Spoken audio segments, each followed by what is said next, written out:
A waitress returns $1,000 to a crime lord, and it destroys her life. When Nora Quinn finds an envelope of cash left behind by the city's most dangerous man, she has 10 seconds to decide.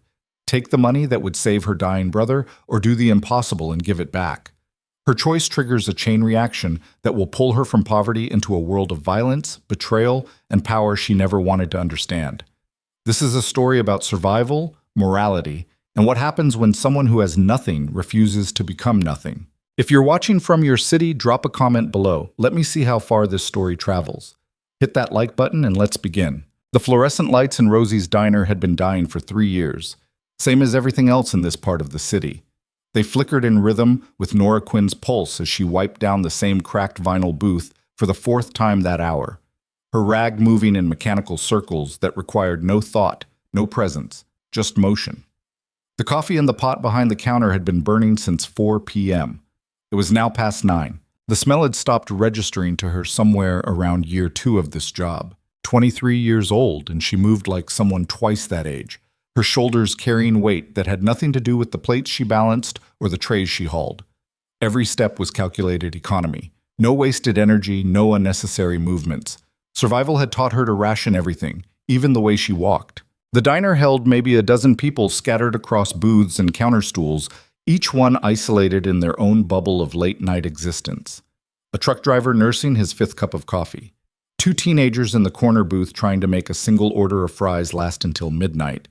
An elderly woman who came in every Tuesday and Thursday, always ordered tea, never drank more than half. Nora knew them all by their patterns, not their names. Names required a kind of attention she couldn't afford. Her phone buzzed in her apron pocket. She didn't need to check it. She knew it was Danny. Knew it was probably another message about the medication running low, about the bills stacking up, about the fear that lived permanent in his 16-year-old voice now. The fear that said, "What happens when you can't keep us above water anymore?" Nora had $847 in her bank account. Rent was due in 4 days, $1,100. Danny's prescription refill was $340, and that was with the discount pharmacy across town that made her wait in line for 2 hours every month. The electric bill notice had come stamped in red yesterday. The math didn't work. It hadn't worked in months.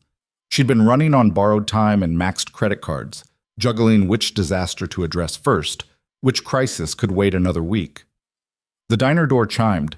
Nora didn't look up immediately. Customer entrances were just another part of the ambient noise, like the hiss of the griddle or Frank's heavy breathing from the kitchen. But something shifted in the air, some change in pressure that made her glance toward the entrance. And everything stopped. The man who walked through that door didn't belong in Rosy's diner. He didn't belong in this neighborhood, this zip code, this reality. He wore a black suit that probably cost more than Nora made in 6 months. Tailored so precisely, it looked like it had been designed specifically for the body wearing it. His shoes caught the dying fluorescent light and reflected it back with a polish that seemed obscene in this setting. But it wasn't the clothes that made the room go quiet. It was the way he moved, controlled, precise. Every step deliberate, his dark eyes scanning the space with the kind of attention that missed nothing. Exits, cameras, faces, hands. He was reading the room like a predator reads terrain, calculating threat levels and escape routes in the seconds it took him to cross from door to booth. The truck driver suddenly found his coffee very interesting. The teenagers went silent mid-sentence. Even the elderly woman with her tea seemed to shrink into her corner. Nora felt her breath catch in her chest. She knew who this was. Everyone in the city knew, even if they'd never seen him in person. Dante Moretti. The name that made lawyers nervous and made cops look the other way. The man who controlled half the commerce flowing through the port, who owned legitimate businesses and illegitimate empires with equal ease, whose word carried more weight than any law ever written. And he was walking directly toward her section. Frank Torres materialized from the kitchen, his manager's vest stained with grease and panic. He moved to Nora's side with uncharacteristic speed, his voice dropping to a whisper that somehow contained a scream. "That's Dante Moretti." "I know," Nora said quietly. "You serve him. You smile. You don't fuck this up." Frank's hand gripped her forearm, his fingers digging in hard enough to hurt. "You understand me? Whatever he wants, he gets. Fast. Perfect. No mistakes." Nora pulled her arm free, her skin already showing the marks where his fingers had been. I understand. She understood more than Frank thought. She understood that men like Dante Moretti didn't just walk into diners like this. She understood that his presence here meant something had gone wrong in his carefully controlled world. She understood that she was about to serve coffee to the most dangerous man in the city, and if she screwed it up, Frank would throw her out on the street before morning. She grabbed a coffee pot with hands that wanted to shake but didn't. She'd trained that response out of herself years ago, and approached the booth where Dante had seated himself. He'd chosen the corner position, back to the wall, clear sightline to both the entrance and the kitchen. Professional positioning. The kind of awareness that came from surviving in a world where threats were constant and trust was currency. Coffee? Nora's voice came out steady. Small miracle. Dante looked up at her, and for a second she felt the full weight of that attention. His eyes were dark, nearly black in the dim light, and they moved over her face with the same calculating precision he'd used on the room. Reading her, assessing threat level. Then something in his expression shifted, some internal assessment completed. Black, he said. His voice was rougher than she expected, carrying an edge like gravel under leather. And keep it coming, Nora poured. Her hand stayed steady through sheer force of will. She set the cup down without spilling a drop, and was turning to leave when his phone rang. The ringtone cut through the diner's ambient noise like a blade. Dante answered on the first ring, his posture changing instantly, the controlled predator giving way to something more raw. Talk to me. A pause. Then his entire body went rigid. What hospital? Nora should have walked away, should have given him privacy. But something in his voice pinned her in place, a kind of fear that transcended the criminal empire, the expensive suit, the dangerous reputation. How bad? Another pause. His free hand gripped the edge of the table, knuckles going white. I'm coming now. Keep him stable. I don't care what it costs. Keep him alive. The call ended. Dante sat frozen for 3 seconds that felt like minutes, his breathing controlled but his jaw working like he was physically chewing through shock. Then he was moving, standing, pulling out his wallet with mechanical precision. He threw $300 bills on the table. For the coffee, he said to no one in particular, his voice somewhere between his earlier control and complete fracture. Then he was walking toward the exit, moving faster now, the careful predator giving way to something more human and more desperate. The door chimed his exit. The diner breathed again. Nora stood there holding the coffee pot, staring at the booth where 3 crisp $100 bills sat next to an untouched cup of coffee. For coffee that cost $2.50. The math was absurd. Frank appeared at her elbow, his hand already reaching for the cash. I'll take that, he said, his voice carrying the entitled certainty of a man who believed tips belonged to management when the amounts got large enough. He left it for me, Nora heard herself say. The words came out before she could stop them, before survival instinct could override pride. Frank's expression went cold. You want to argue about this? Right now? When I just watched you stand there gawking at a customer instead of doing your damn job? Nora's phone buzzed again in her pocket. Danny, the medication, the rent, the electric bill, the math that didn't work. Take it, she said quietly, and walked away to clear the booth. The bills disappeared into Frank's pocket. Nora approached the table with her cleaning rag and a bus tub, her movements automatic again, muscle memory taking over while her mind went elsewhere. $300. Gone in seconds. That was rent covered with money left over. That was Danny's prescription and maybe the electric bill too. She started clearing the untouched coffee cup, wiping down the table, checking under the seat for anything left behind. People left things all the time, phones and wallets and keys, small disasters waiting to happen. Her hand found the envelope. White, standard letter size, unsealed. Nora pulled it out slowly, her heart starting a different rhythm now, something faster and more dangerous. The envelope had weight, substance. She knew before opening it what she would find, but the knowing didn't prepare her for the reality. She tilted it open just enough to see inside. Cash. Bills stacked thick and neat. She could see the denominations, hundreds, 50s, 20s, a lot of them. Her hands started shaking now, the control she'd maintained finally breaking down. She glanced around the diner. No one was watching. The security camera in the corner had been broken for 8 months. Frank kept saying he'd fix it, but the budget never materialized. The truck driver was paying his bill at the register. The teenagers were absorbed in their phones. The elderly woman had left while Nora was dealing with Frank. No witnesses.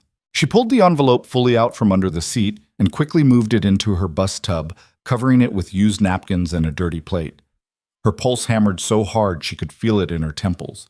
She finished clearing the booth on autopilot, her movements steady despite the earthquake happening inside her chest. She carried the bus tub to the back, into the kitchen where Frank was already counting his $300 with the focused attention of a man performing a sacred ritual. "I'm taking my break," Nora said. Frank didn't look up. 5 minutes. Nora pushed through the back door into the alley behind the diner. The night air hit her like cold water, sharp and clarifying. She set the bus tub down on an overturned crate and pulled out the envelope with hands that had moved past shaking into something steadier and more dangerous. She opened it fully. The cash inside was neatly organized, sorted by denomination. She started counting, her lips moving silently with the numbers. Hundreds, 50s, 20s, some 10s. The total climbed higher than any number she'd held in her hands before. $1,000. Exactly. Nora stared at the bills, her breath coming shallow and fast. $1,000. That was rent, covered completely with no late fee. That was Danny's medication for 3 months. That was the electric bill and the water bill, and maybe even fixing the check engine light that had been glowing in her car for 6 weeks. That was breathing room. That was survival. Her phone buzzed. She pulled it out with numb fingers. "Danny." "Hey, pharmacy called. They said my refill is ready, but insurance denied the claim again. I tried calling them, but got put on hold for 40 minutes, and then they hung up on me. I don't know what to do." Nora closed her eyes. The envelope felt heavy in her other hand. $1,000. Right there. Right now. No waiting, no bureaucracy, no phone trees that led nowhere. The back door opened. Maria Santos, another waitress on shift, stepped into the alley holding a cigarette that she hadn't lit yet. She saw Nora, saw the envelope, and her expression shifted through several emotions in quick succession: surprise, understanding, calculation. "Holy shit," Maria said quietly. "Is that from the guy in the suit?" Nora didn't answer, couldn't answer. Her throat had closed up. Maria came closer, lowering her voice. "How much?" 1,000, Nora heard herself whisper. Jesus. Maria pulled out her lighter, flicked it to life, touched it to her cigarette. She took a long drag, her eyes never leaving the envelope. "You know who that was, right? That was Dante Moretti." "I know." "So this is," Maria gestured with her cigarette, "this is his money." "He left it in the booth." "Did he leave it, or did he drop it?" Maria's voice was careful now, walking a line between truth and rationalization. "Because if he dropped it, and you return it, you're just doing the right thing. But if he left it, why would he leave $1,000 in a diner booth?" Maria shrugged. "Why does a guy like that do anything? Maybe it's pocket change to him. Maybe he was distracted. Did you hear that phone call? Something bad happened. Something with his kid." Nora had heard. She'd heard the fear in his voice, the barely controlled panic. She'd seen the way he moved from predator to father in the span of a sentence. His son. Hospital. Critical condition. "He's got bigger problems than $1,000, Maria said, her voice getting softer, more persuasive. "And you've got rent due in 4 days. You've got Danny's medication. You've got... How much you got on your credit cards right now?" "Maxed," Nora said numbly. "Right. So this..." Maria gestured to the envelope again. "This is the universe giving you a break. This is karma or fate or whatever you want to call it. This is the one time the math actually works in your favor. You going to tell me you're not going to take it?" Nora stared at the money. In her pocket, her phone buzzed again. Another message from Danny, probably. Another reminder of the weight pressing down on both of them. The constant pressure of trying to survive in a city that actively worked against survival. "Frank would never know," Maria continued. "The camera's broken. No one saw where he was sitting except you and me, and I'm not saying shit. You take this money, you pay your rent, you get Danny his medication, and you keep your head above water for another month. That's it. That's the whole moral calculus. Your survival versus returning money to a man who won't even notice it's gone." It made sense. It made perfect sense. The logic was airtight, the rationalization complete. Dante Moretti was a multimillionaire who controlled criminal enterprises worth more than Nora would make in 10 lifetimes. $1,000 was nothing to him, less than nothing, a rounding error. But to her, it was everything. Nora looked at the envelope in her hands, at the neatly organized bills that represented the difference between making it through the month and complete collapse. She thought about Danny waiting at home, probably checking his phone every 5 minutes to see if she'd responded yet. She thought about the pharmacy that would only hold his medication for 3 days before putting it back on the shelf. She thought about their landlord, who'd made it very clear that one more late payment meant eviction. Then she thought about Dante Moretti on the phone, the fear in his voice, his son in the hospital, critical condition. She thought about 3 years ago, when Danny had been hospitalized with pneumonia that turned into something worse, something the doctors had struggled to identify while his fever climbed higher and his breathing got shallower. She remembered sitting in that waiting room, watching the minutes crawl past, feeling completely helpless while her little brother fought for his life in a room she couldn't enter. She remembered the fear, the specific, paralyzing fear of waiting to find out if someone you love is going to survive the night. Nora closed the envelope. "I have to give it back," she said. Maria's expression cycled through disbelief, frustration, and something almost like pity. "Are you insane?" "Probably." "Nora, listen to me." "I can't keep it." The words came out stronger now, more certain. "I know how this sounds. I know what I'm giving up, but I can't." She stopped, searching for words that could explain what she was feeling. His kid is in the hospital. He was terrified. I heard it in his voice. And if this money matters to him right now, if he's looking for it, if he needs it for something— "He's a millionaire," Maria cut in. "He doesn't need this money. He probably has 10 times this amount in his wallet right now." "Maybe, but it's not mine," Nora looked at Maria directly. "I know that sounds stupid. I know I need it more than he does. I know this solves every problem I have right now, but it's not mine." Maria took another long drag on her cigarette, her expression shifting into something harder. "You're making a mistake. Probably. A big one. The kind you don't come back from." "I know." Maria shook her head slowly. "Don't say I didn't warn you." She dropped her cigarette, ground it out with her heel, and walked back inside without another word. Nora stood alone in the alley, holding an envelope that contained the solution to every crisis currently dismantling her life, and made the decision that would change everything. She had to find Dante Moretti. She pulled out her phone, ignoring Danny's messages for now. She'd deal with that guilt later, and opened the browser. Typed in Dante Moretti, and waited while the results loaded. There wasn't much. Men like him didn't maintain social media profiles, but there were news articles, business registrations, photographs from charity events and city council meetings. She scrolled through, looking for anything that might help. A photo from 2 years ago showed him at a ribbon-cutting ceremony for a new restaurant downtown. The caption identified several people in the shot, including Dante Moretti and son, Lucas Moretti, 14 kids. Lucas, 14. Which meant he'd be 16 now, same age as Danny. Another article mentioned Moretti Holdings, his legitimate business empire. Office buildings, restaurants, real estate. Nothing about where he lived or what hospital his son might be in. Nora's break was almost over. She shoved the envelope into her jacket pocket, too large to fit comfortably, the edge sticking out, and went back inside. Frank was waiting by the register, his arms crossed, his expression dangerous. "Your break was 5 minutes. That was 12. "Sorry." "You got tables waiting." "I'll get to them." "You'll get to them now, or you'll get out of my diner." Nora bit back the response that wanted to come out. "Your diner." "You're the manager, Frank, not the owner," and moved past him to check her section. 2 new tables had been seated. She grabbed menus, pasted on the smile that her job required, and went through the motions. Order taken, coffee poured, food delivered. The envelope in her pocket felt like it was burning through the fabric, marking her, making everyone who looked at her somehow aware of what she was carrying. She checked her phone whenever she had a spare moment, searching for more information. Hospitals in the area, private medical centers, places where a man like Dante Moretti would take his critically injured son. There was a hospital in the financial district, St. Catherine's, known for treating wealthy clients. Private rooms, exclusive care, the kind of place where money opened doors that remained closed to everyone else. If Lucas Moretti was anywhere, it would be there. Nora's shift ended at midnight. She clocked out, avoiding Frank's eye, and walked to her car in the employee lot behind the diner.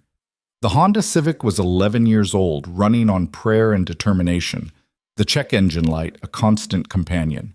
She slid behind the wheel, the envelope still in her jacket, and sat there for a moment trying to process what she was about to do. She was going to drive to a hospital in the financial district, a part of the city she had no business being in, and try to return $1,000 to a crime lord who may or may not remember leaving it behind. The sheer insanity of it was almost beautiful. She started the car. The engine turned over reluctantly, protesting the late hour and the cold.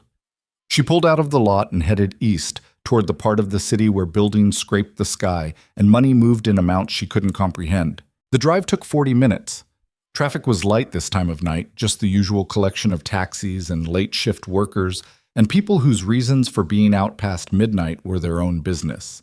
Nora kept her speed exactly at the limit, hyper-aware of the envelope in her pocket, imagining what a cop would think if they pulled her over and found $1,000 in cash. St. Catherine's Hospital rose against the night sky like a monument to wealth, all glass and steel and architectural ambition.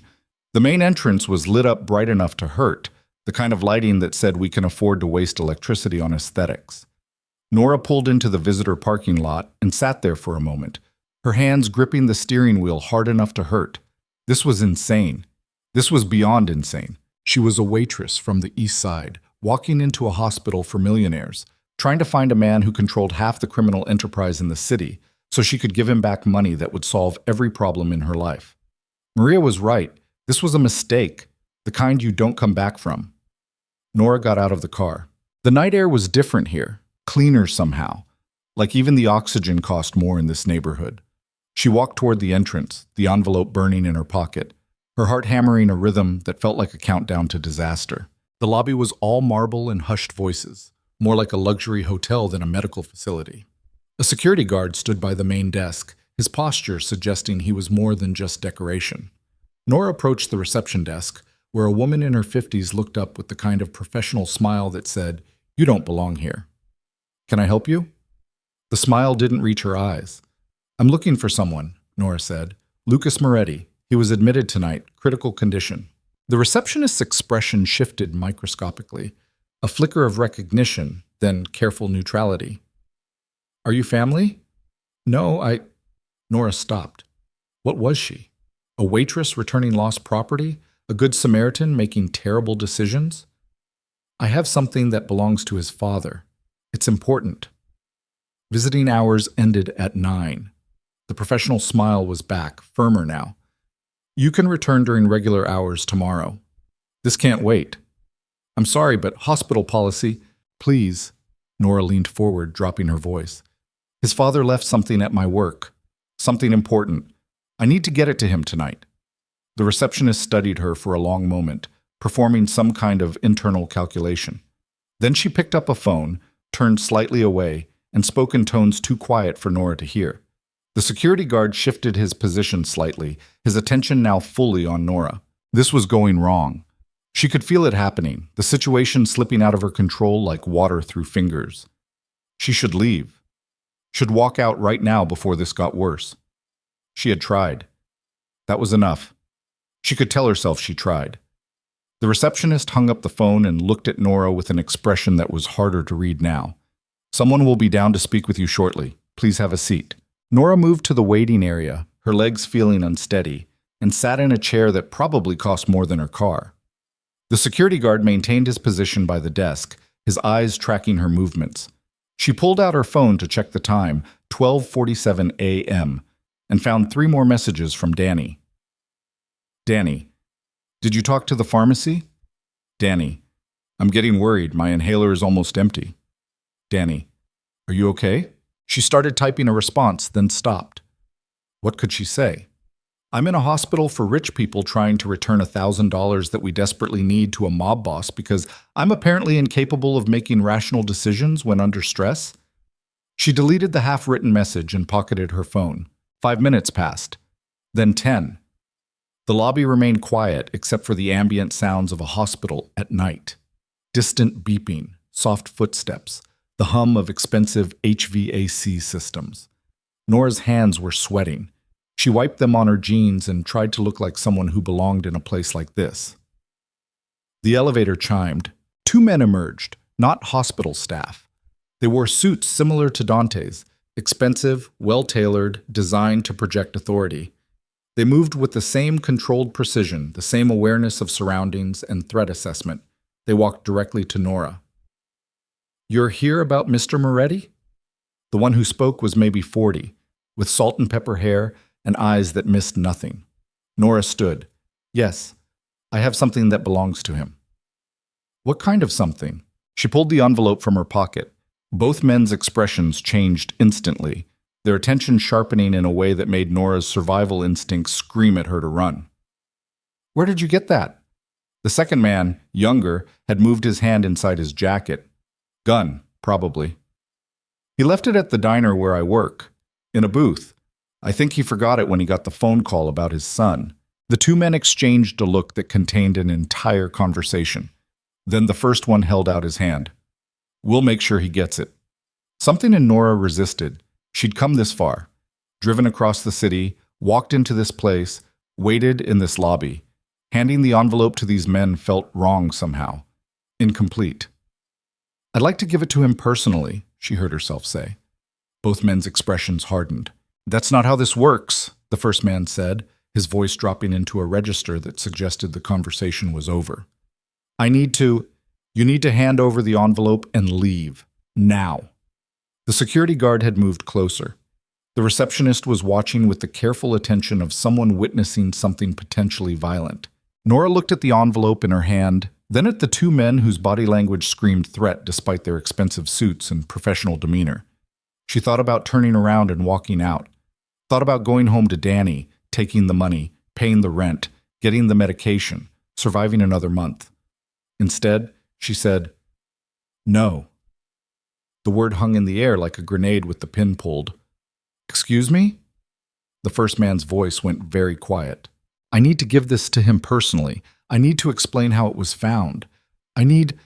She stopped, searching for words that wouldn't get her thrown out, or worse. "I just need 5 minutes, that's all." The two men stared at her like she'd just announced her intention to fly by, flapping her arms. The absurdity of the situation, a broke waitress refusing to hand over an envelope to armed security in a hospital lobby past midnight, would have been funny if Nora weren't genuinely terrified. The first man pulled out his phone, turned away, and made a quick call. Nora couldn't hear the words, but she could read the body language. Disbelief, followed by reluctant compliance. He turned back to her. "Come with us." They led her to the elevator. The doors closed, trapping her in a small space with two men who could make her disappear, and no one would ever know what happened. The elevator climbed smoothly, the numbers ticking up past the normal floors into the double digits where rich people died in comfort. 15th floor. The doors opened onto a corridor that looked nothing like a hospital. Private suites, hushed luxury, the kind of medical care where death came with thread count and room service. They walked past closed doors and silent nurses' stations until they reached a suite at the end of the hall. Two more men in suits stood guard outside. The men escorting Nora stopped, spoke in low voices with the guards, and then one of them knocked softly. "Come in." The voice came muffled through the door, but Nora recognized it. The same rough edge, the same gravel under leather quality from the diner. The door opened, and Nora Quinn walked into a room that would change the trajectory of her entire life. The room smelled like antiseptic and expensive cologne fighting for dominance. Medical equipment beeped softly in the background, a rhythm that measured someone's heartbeat, someone's survival. The suite was large, more hotel than hospital, with a separate sitting area where Dante Moretti stood by the window, his back to the door, his silhouette sharp against the city lights beyond. He didn't turn when they entered. "Mr. Moretti," one of the security men said. "The woman from the diner, she insisted on seeing you personally." Dante's shoulders shifted slightly, the only acknowledgement he'd heard. "Leave us." The two men hesitated. Nora could feel their reluctance, their professional instinct warring with their orders. Then they backed out, closing the door with a soft click that sounded impossibly loud in the quiet room. Nora stood there holding the envelope, suddenly aware of how she must look. Diner uniform still on, cheap jacket, hair pulled back in a ponytail that had started the shift neat and was now falling apart. She smelled like burnt coffee and fryer grease. Her shoes squeaked slightly on the polished floor. "You followed me." Dante's voice came flat, emotionless. He still hadn't turned around. "You left this." Nora held up the envelope even though he couldn't see it. Her hand shook slightly. "In the booth. After the phone call. So you drove across the city, found out where my son is being treated, got past hospital security, and demanded to see me."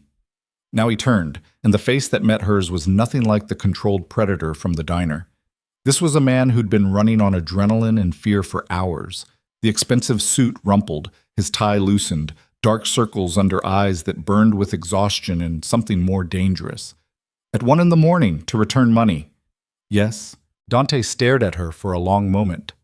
Then he laughed, a sound with no humor in it at all. "You're either very brave or very stupid." "Probably both." He crossed the room in 3 steps, moving fast enough that Nora's instinct screamed at her to back up. But there was nowhere to go. He stopped close enough that she could smell the coffee on his breath from the cup he'd never drunk, could see the fine lines around his eyes that spoke of years navigating violence. He held out his hand. "Give it to me." Nora handed over the envelope. Her fingers brushed his briefly. His skin was warm, almost hot, like he was running a fever. He took the envelope and opened it right there, counting the bills with practiced speed, his lips moving silently with the numbers. $1,000. Exactly. He looked up at her, and his expression had shifted into something colder, more calculating. "You counted it." "Yes." "But you didn't take any." "No." "Why not?" The question hung between them. Nora could feel her pulse hammering in her throat. This was the moment where truth mattered, where the wrong words would end everything. "Because it wasn't mine," she said. Dante's eyes narrowed. "You work in a diner. You make what? Minimum wage plus tips?" "Plus tips. And you found $1,000. More money than you probably make in a month. And your first instinct was to give it back." He said it like he was describing something impossible, a violation of natural law. "To me. To someone who wouldn't notice if it was gone." "Your son is in the hospital," Nora said quietly. "I heard the phone call. I heard your voice. And I thought, if this money matters to you right now, if you need it for something, if you're looking for it—" "I'm worth $50 million, Dante cut in, his voice sharp. "Probably more depending on which assets you count. I have access to more cash than you'll see in your entire life. $1,000 is nothing, less than nothing." "Then why do you look so angry that I brought it back?" The words came out before Nora could stop them. She watched Dante's expression shift, saw something flicker behind his eyes. Surprise, maybe, or recognition. "Because people don't do this," he said finally. "People don't return money to me. They take. They steal. They find angles and leverage and ways to get more, but they don't—" He stopped, his jaw working. "You're playing some kind of game. You want something." "I don't want anything. Everyone wants something. I wanted to give back what wasn't mine. That's it. That's the whole story." Dante studied her face like he was reading code, looking for the hidden message, the trap, the angle. The silence stretched out between them, filled only by the steady beeping of medical equipment from the other room where his son was fighting to stay alive. "What's your name?" he asked finally. "Nora Quinn." "You worked tonight, Nora Quinn. You worked a full shift, then drove across the city to return money you desperately need. Why?" "I told you." "Tell me the truth." His voice dropped lower, more dangerous. "The real truth. Not the noble bullshit. Why did you really come here?" Nora felt something crack inside her chest. The exhaustion, the fear, the weight of every decision that had brought her to this moment, it all came flooding up at once. "Because 3 years ago my brother was in a hospital," she heard herself say, the words tumbling out fast and raw. "He was 14. Pneumonia turned into something worse. They couldn't figure out what. His fever kept climbing and his breathing got worse, and I sat in a waiting room just like the one downstairs, watching the minutes crawl by, not knowing if he was going to make it through the night. Her voice cracked. She pushed through it. And I heard your voice on that phone call. I heard the fear. And I couldn't keep money that you might need when your son is in there fighting for his life. I just couldn't. The words hung in the air between them. Dante's expression had shifted again, the calculation giving way to something more human and more dangerous. Your brother, he said quietly. He survived? Yes, barely. We got lucky. The doctors finally figured out what it was, got him the right antibiotics. Nora wiped at her eyes, angry at herself for crying in front of this man. But I remember what those hours felt like. And I wouldn't wish that on anyone. Not even... She stopped. Not even someone like me, Dante finished. His voice had lost some of its edge, gone softer somehow. He looked down at the envelope in his hands. My son Lucas was jumped outside his school, 3 older boys.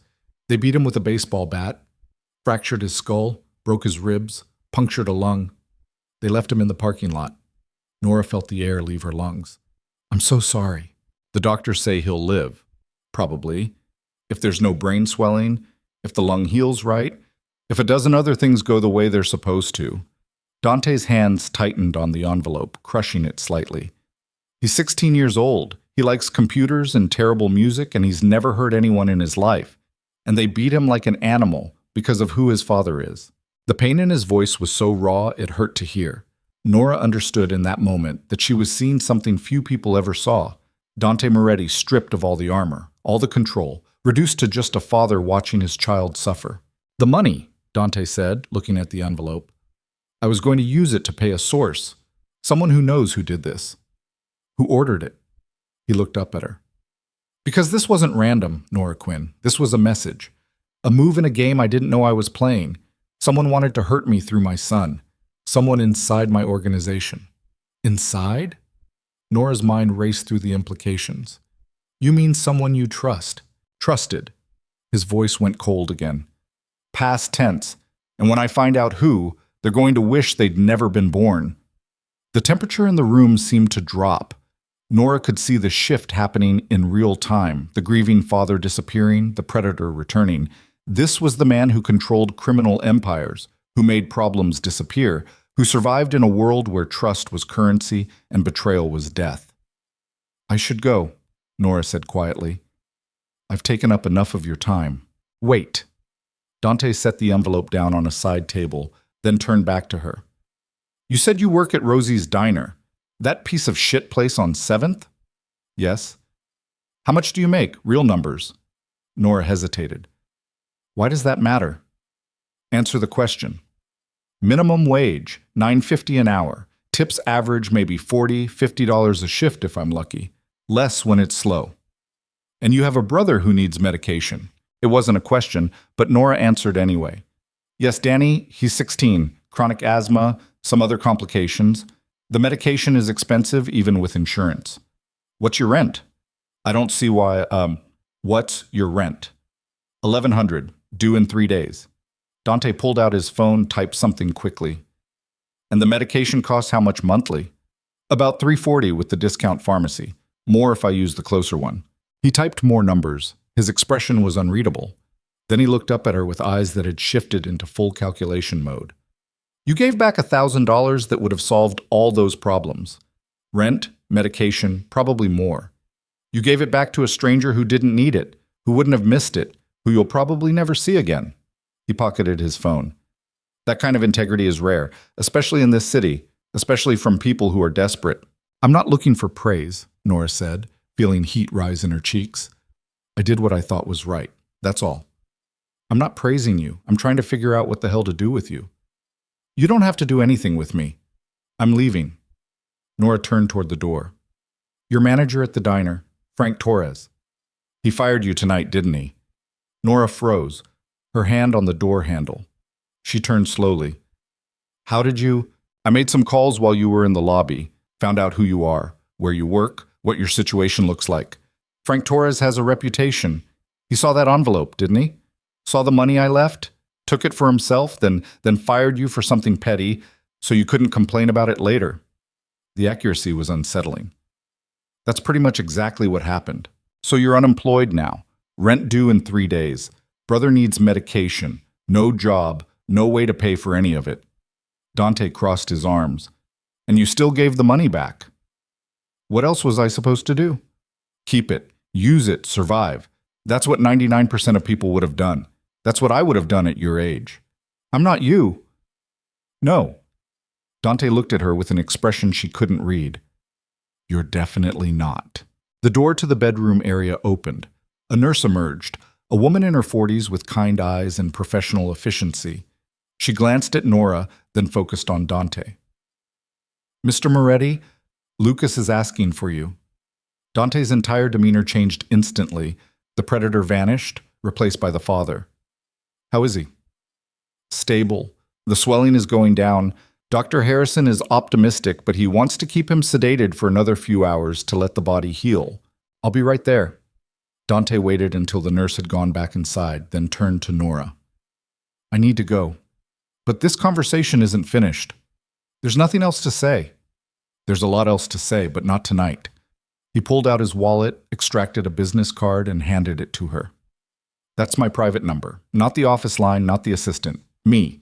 You call it tomorrow, 11 a.m. We'll talk. Nora looked at the card. Heavy stock, embossed lettering, simple and expensive. Talk about what?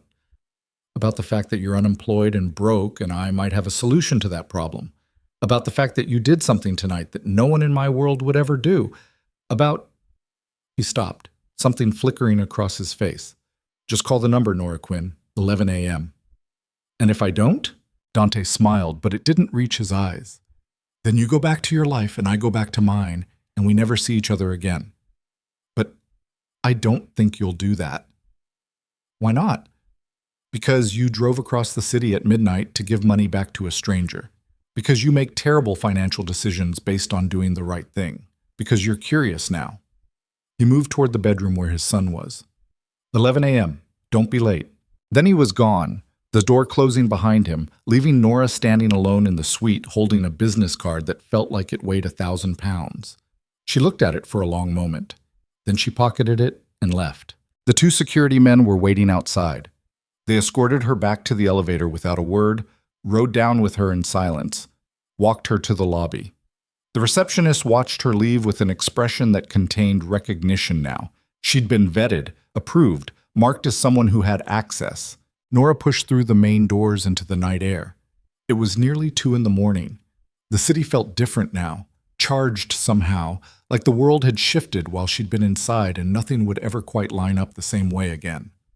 She walked to her car, got in, and sat there for several minutes trying to process what had just happened. Then she pulled out her phone and saw 7 more messages from Danny. She called him. He answered on the first ring. Where the hell have you been? I've been texting you for hours. I know, I'm sorry. Something came up at work. Something that took until 2 a.m? Danny's voice was sharp with worry and anger mixed together. I thought something happened to you. Nothing happened. I'm fine. I'm on my way home now. Did you talk to the pharmacy about my medication? Nora closed her eyes. The envelope was gone.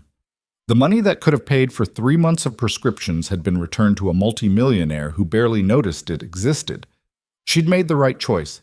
She knew she'd made the right choice. It didn't make this conversation any easier. Not yet, she said, but I will tomorrow, I promise. Nora, I'm down to my last inhaler. If I run out, you won't run out. I'll figure it out. I always do. Silence on the other end. Then Danny's voice came back quieter, more tired. You got fired tonight, didn't you? How did you, Maria called. Said Frank was being a dick, and you got let go for some bullshit reason. A pause. Is that true? Yeah, it's true. Jesus, Nora, Danny's voice cracked. What are we going to do? I don't know yet, but I'll figure it out. Just give me until tomorrow, okay? Let me think. Tomorrow is when rent is due. I know. And my medication. I know, Danny. I know all of it. I know exactly how bad this is. But panicking right now doesn't help either of us. Nora rubbed her eyes, exhaustion crashing over her in waves.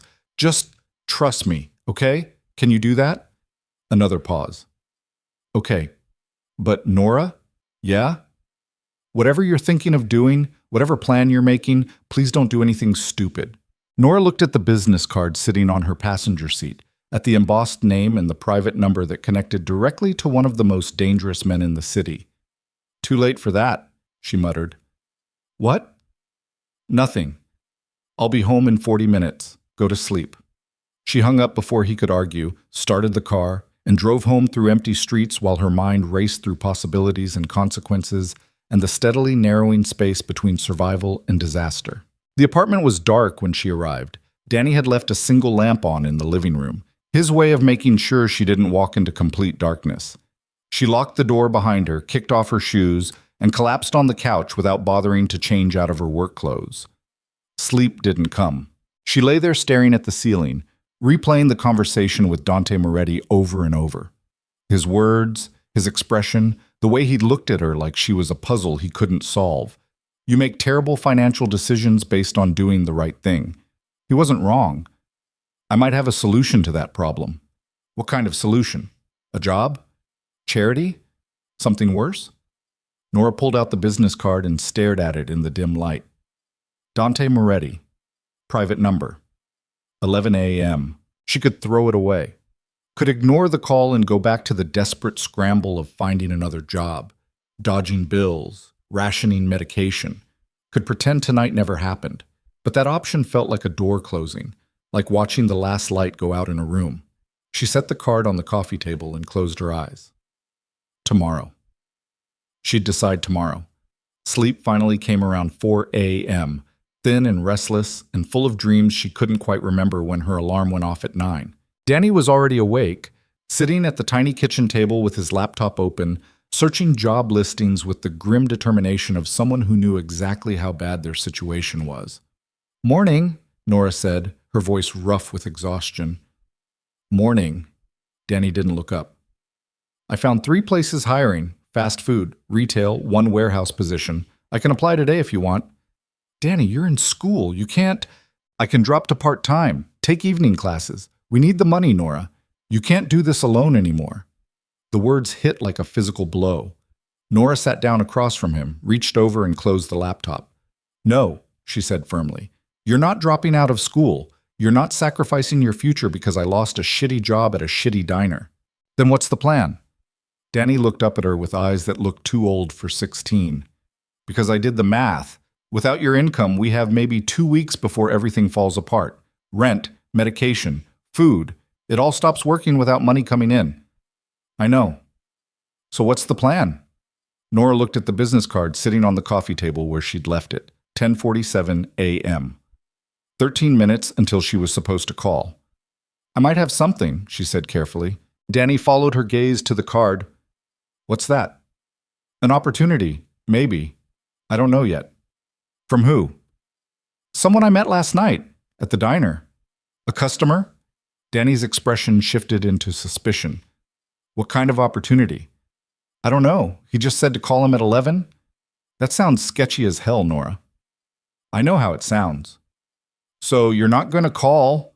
Nora picked up the card, turned it over in her hands. The embossing caught the light.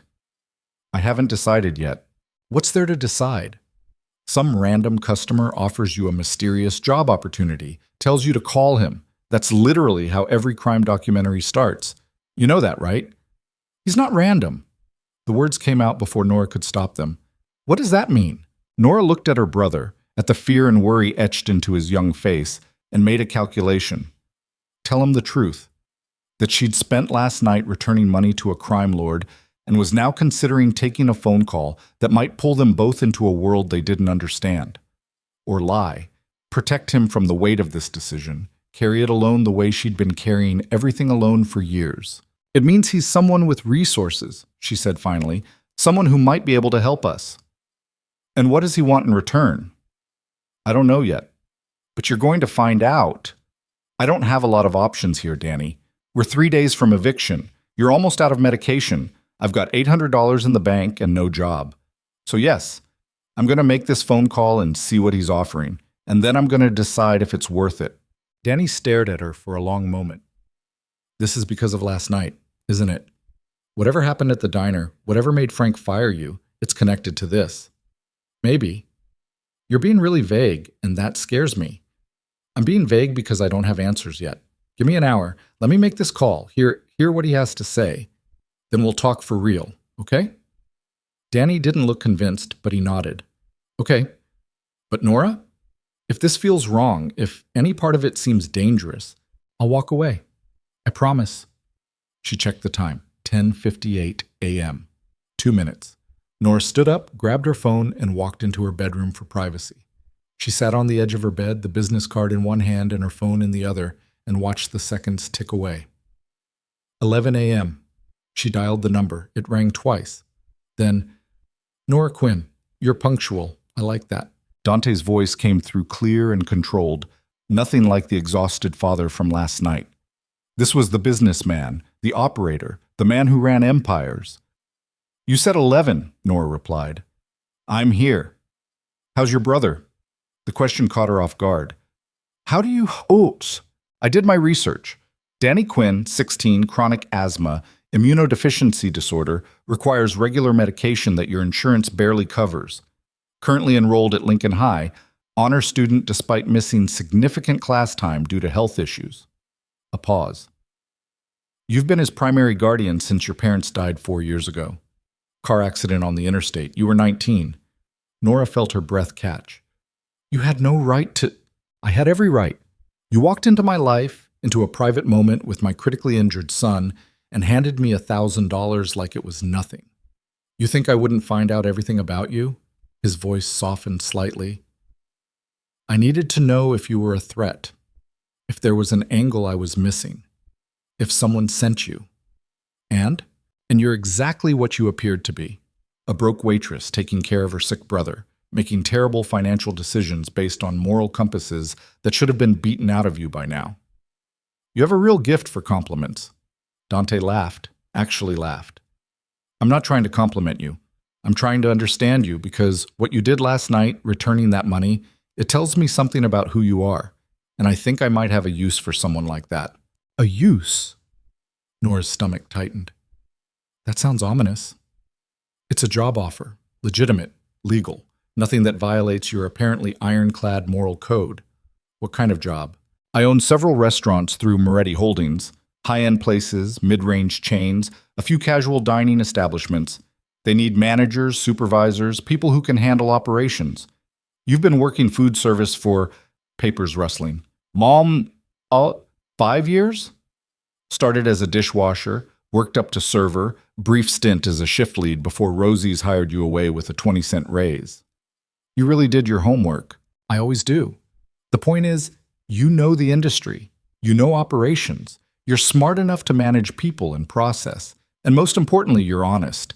Painfully, stupidly honest. Still not hearing the compliments. Honesty is rare in my world, Nora. Most people lie.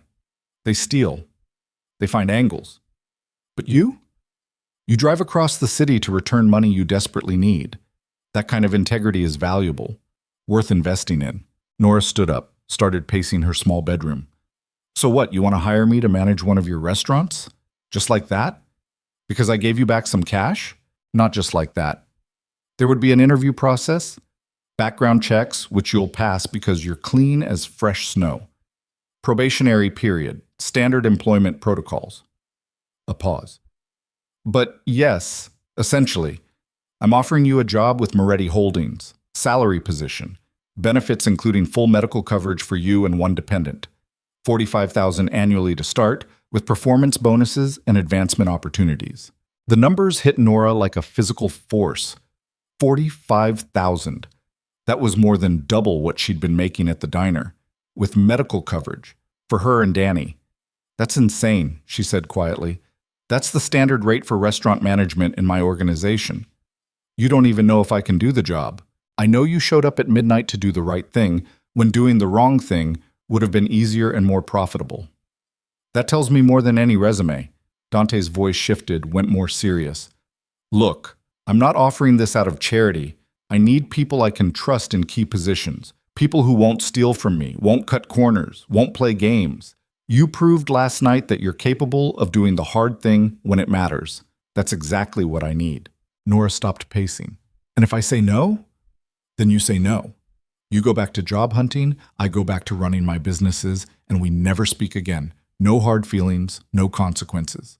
You're free to walk away. It sounded too good, too clean, too easy. What's the catch? Nora asked. No catch. Just work. Just showing up, doing your job well, managing a restaurant like it matters. Can you do that? Could she?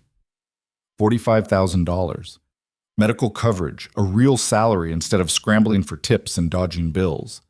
Danny's medication covered, rent paid, a life that wasn't constant crisis management.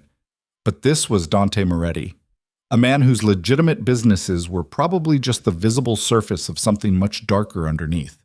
Working for him meant proximity to that world, meant becoming part of an ecosystem built on violence and control. I need to think about it, Nora said. Fair enough. Take 24 hours. Call this number tomorrow, same time, with your answer. A pause. But Nora, your rent is due in 2 days. Your brother's medication runs out in 4. You don't have 24 hours to waste on pride. You have 24 hours to decide whether you're going to let your family sink or whether you're going to grab the lifeline I'm throwing you. The line went dead. Nora stood there holding her phone, her heart hammering, her mind racing through implications and consequences and the rapidly narrowing gap between survival and collapse. $45,000. Medical coverage. A real future. All she had to do was say yes to working for a man who controlled criminal enterprises with the same casual efficiency he controlled restaurant chains. She walked back to the living room where Danny was waiting, his expression anxious. Well, he asked. He offered me a job. What kind of job? Restaurant management, salary position, $45,000 a year with full medical benefits. Danny's eyes went wide. Are you serious? Completely. That's incredible. When do you start? Nora sat down on the couch, suddenly exhausted. I haven't said yes yet. Why not? Nora, that's literally the answer to everything. Rent, medication, all of it. That salary solves everything. I know. So what's the problem? How could she explain? How could she tell her 16-year-old brother that the man offering them salvation was the same man whose son had been beaten nearly to death as a message? That taking this job meant entering a world where violence was currency and betrayal was death? It's complicated, she said finally. It seems pretty simple to me. We're broke. He's offering you a legitimate job with real money. You should take it. What if it's not as legitimate as it sounds? Danny frowned. What do you mean? I mean, what if there's more to this than just managing a restaurant? What if accepting this job comes with expectations I don't understand yet? Like what? I don't know. That's the problem. I don't know enough about who this person is or what working for him actually means. Then find out. Do research. Google him. Look up his company. Figure out if it's real before you make a decision. Danny leaned forward. But Nora, we can't afford to turn down opportunities just because they might be complicated. We're 3 days from being homeless. I'm 4 days from running out of medication. Simple math says we take the job and deal with complications later. He wasn't wrong. The math was brutally clear, but something in Nora's gut was screaming warnings she couldn't quite articulate. She pulled out her laptop and opened a browser, typed Dante Moretti into the search bar. The results came back instantly. News articles, business filings, charity event photos, court documents. The picture they painted was complex. A man who owned legitimate businesses worth millions, who sat on charity boards and donated to children's hospitals, who also had connections to organized crime that everyone knew about, but no one could prove. There were articles about his restaurants, upscale Italian places in the financial district, casual dining chains in the suburbs, a flagship location that had won awards for its food and service. Reviews were universally good. Employee satisfaction ratings were high. Pay was above industry standard. On paper, Moretti Holdings looked like exactly what Dante had described, a successful restaurant empire run by a savvy businessman. But underneath that surface lived something else. Rumors of money laundering, whispers about port access and shipping containers, references to family business that had nothing to do with restaurants and everything to do with the darker economy that ran parallel to the legitimate one. Nora found a photo from 3 years ago. Dante at a ribbon-cutting ceremony for a new location. He stood next to a woman identified as his wife Sophia, elegant, poised, expensive jewelry. and next to them a teenage boy who would become the Lucas lying in a hospital bed with a fractured skull. The family looked normal, powerful, but normal. Nothing in the photo suggested the violence that lived underneath the surface. Well? Danny was reading over her shoulder. What do you think? I think it's exactly as complicated as I feared. But the job itself looks real. The restaurants exist, they're successful. People work there and get paid and go home at the end of the day. Yeah. So maybe that's all this is. Maybe he really does just need a manager and saw something in you that made him think you'd be good at it. Maybe. You don't sound convinced. Nora closed the laptop. I'm not, but I'm also not convinced I have any better options. Her phone rang. Unknown number. She answered warily. Nora Quinn? A woman's voice, professional and crisp. Yes? This is Margaret Chen from Moretti Holdings Human Resources. Mr. Moretti asked me to reach out regarding your potential employment with our organization. Do you have a few minutes to discuss the position? Nora's heart rate kicked up. Yes, I have time. Excellent.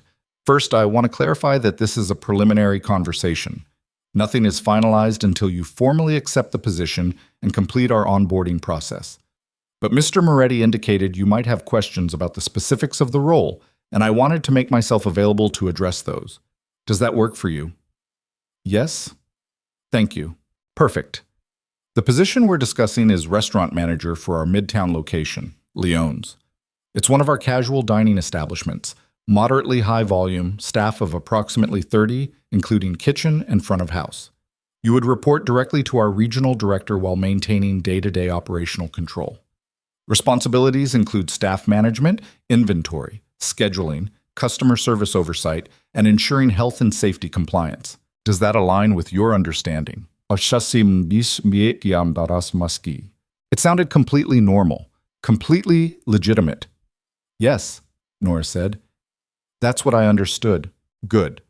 Compensation is $45,000 annually, paid bi-weekly. Benefits include full medical, dental, and vision coverage for you and one dependent, which Mr. Moretti mentioned would cover your brother's medical needs. There's also a 401k with company matching after 1 year of employment, 2 weeks paid vacation to start, and performance bonuses quarterly based on restaurant metrics. Are there specific questions about any of these components? The medical coverage. It would cover pre-existing conditions, chronic illness management. Our insurance carrier has no exclusions for pre-existing conditions. Your brother's asthma and related care would be fully covered subject to standard copays and deductibles. Papers rustling. I'm looking at the plan details now. Prescription coverage is tier-based, but most chronic illness medications fall into Tier 2, which is a $20 copay per 30-day supply.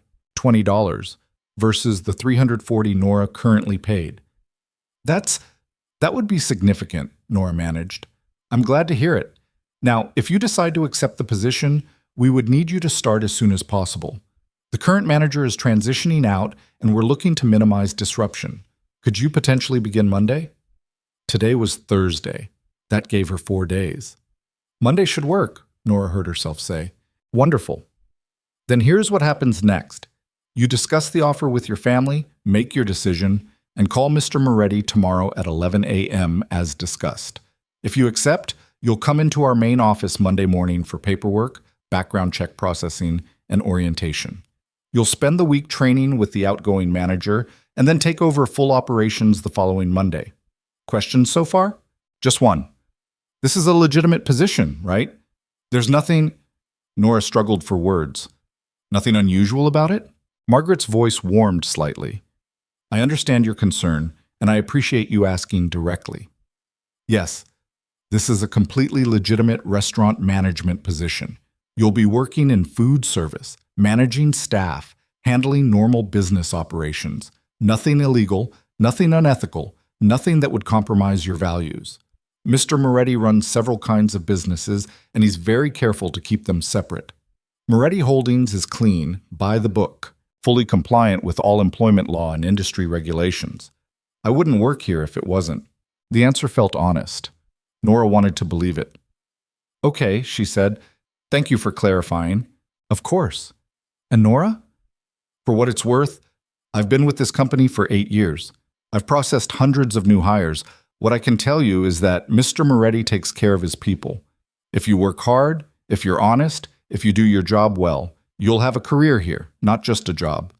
I've seen people start where you're starting and move up to positions making six figures. The opportunity is real if you're willing to earn it. They finished the call with logistics and next steps. Nora hung up feeling more confused than ever. Everything about this sounded legitimate. The HR representative was professional and forthcoming. The job description was standard. The benefits were good, but not suspiciously good.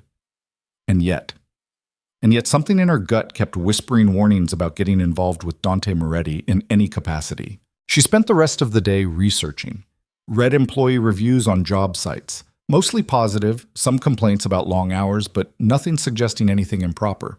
Looked up Leon specifically. Solid ratings, consistent traffic, no scandals or health violations. Called the number for Moretti Holdings and got a professional receptionist who confirmed Margaret Chen worked in HR and that they were indeed hiring for a restaurant manager position. By evening, Nora had exhausted every avenue of research she could think of. The job appeared completely legitimate, which left her with a decision that should have been simple but felt impossibly complex. Danny made dinner, pasta with jarred sauce, the cheap kind they could afford, and they ate in silence for a while before he finally spoke. "You're going to take it," he said. Not a question. "I think so." "Yeah, but you're scared." "Wouldn't you be?" "Maybe. Probably." Danny pushed pasta around his plate.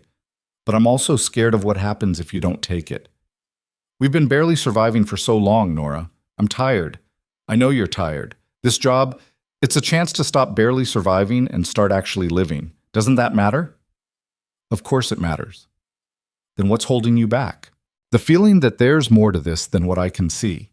That accepting help from Dante Moretti comes with strings attached, even if I can't identify what those strings are yet." "Maybe there are no strings. Maybe he really does just need a manager, and you impressed him enough to offer you the job." "You don't believe that any more than I do." Danny set down his fork. "No, I think there's definitely more going on than just a job offer. But I also think we don't have the luxury of turning down opportunities because they might be complicated. We take the job. We see what it actually involves. And if it turns into something you're not comfortable with, you walk away. But at least give it a chance." He was right. Nora knew he was right. They were out of options and out of time. She called Dante at exactly 11 a.m. the next morning. He answered on the first ring. "Your answer? I'll take the job." "Good. Margaret will be in touch with next steps. Monday morning, 9 a.m., main office. Don't be late." "I won't." A pause. "Nora, you're making the right choice, for you and for your brother. I know it doesn't feel that way right now, but trust me on this." "I'm not sure trust is something you've earned yet." Dante laughed. "Fair enough. Then earn your salary instead. Show up. Work hard. Prove you're as capable as I think you are. And if I'm not, then I'll fire you and we'll both have learned something." His voice shifted, went more serious. "But you are. I'm rarely wrong about people, and everything about you tells me you're going to be exactly what I need." That last phrase, "exactly what I need," sent a chill down Nora's spine. Because she still didn't know what he really needed, didn't know what accepting this job had actually signed her up for. But the rent was due tomorrow. Danny's medication was almost gone, and she'd just committed to walking through a door that might not let her walk back out. "Monday morning," she said. "I'll be there. I'm counting on it." The line went dead. Nora sat there holding her phone, staring at nothing, feeling like she'd just made a deal without knowing what she'd actually bargained away. Danny appeared in the doorway. "You took it?" "I took it." "So we're okay? Rent, medication, all of it?" "Yeah, we're okay." Danny crossed the room and hugged her hard, his arms tight around her shoulders. "Thank you. I know this wasn't an easy decision, but thank you for doing it anyway." Nora hugged him back, breathing in the familiar scent of his shampoo, feeling the boniness of his shoulders through his shirt. 16 years old and already carrying weight he shouldn't have to carry. "It'll be fine," she said, trying to convince herself as much as him. "It's just a job, just managing a restaurant. We've done harder things." "Yeah, we have." He pulled back, smiling for the first time in days. Real relief in his eyes. He didn't see the doubt still churning in Nora's gut, didn't feel the warning bells still ringing in her head. Or maybe he did, and just chose not to acknowledge them, because hope was more important right now than caution. Nora spent the weekend preparing, researched restaurant management best practices, reviewed inventory systems and scheduling software, tried to walk into Monday morning looking like someone who deserved the position she'd been offered. Sunday night, she couldn't sleep.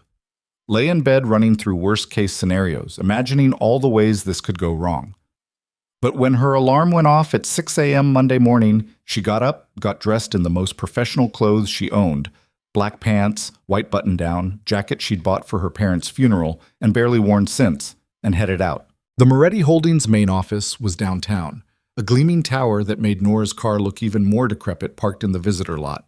She rode the elevator to the 14th floor, her stomach doing flips, and walked into a reception area that screamed money and power. Margaret Chen met her personally, a woman in her 50s with sharp eyes and a warm smile.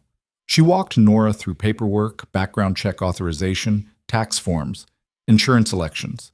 Everything was professional, efficient, completely normal. By noon, Nora had been officially hired, her medical coverage activated, and a start date confirmed for the following Monday after a week of training. "Welcome to Moretti Holdings," Margaret said, shaking her hand at the end. "You're going to do great here. I can feel it." Nora wanted to believe her. She left the office building with a folder full of new hire paperwork, a company ID badge, and the strange feeling that she'd just stepped through a door that would never quite close behind her again. Her phone buzzed. Text message from an unknown number. "Congratulations on your first day. See you soon. D." Nora stared at the message for a long moment. Then she pocketed her phone and drove home, trying to ignore the feeling that she'd just made a deal with the devil and wouldn't understand the terms until it was far too late to renegotiate.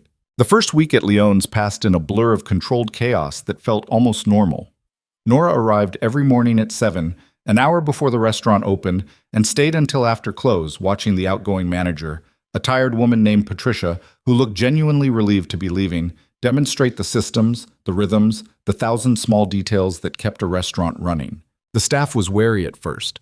New management always meant uncertainty, potential upheaval, the risk that someone would come in swinging and change everything that worked. But Nora didn't swing. She watched. She learned. She asked questions instead of issuing orders. By day 3, the kitchen staff had stopped whispering when she walked past. By day 5, the servers were asking her opinion on scheduling conflicts. It felt legitimate. It felt real. Danny's medication arrived in the mail on Wednesday, 3 months' supply, paid for by insurance that actually worked the way insurance was supposed to work. He called her from school, his voice lighter than she'd heard it in months. "It's all here. Everything. The pharmacist said our copay was $20 total. $20, Nora. I almost cried in the middle of Walgreens." Nora had stood in the Leone's office, phone pressed to her ear, and felt something in her chest unclench for the first time in years. "That's great, Danny. I'm so glad. This job. It's really going to work, isn't it?" "Yeah, I think it is." She'd almost believed it. Friday afternoon, Patricia handed over the keys to the restaurant with a handshake that felt like passing a torch. "You're going to do fine here. Better than fine.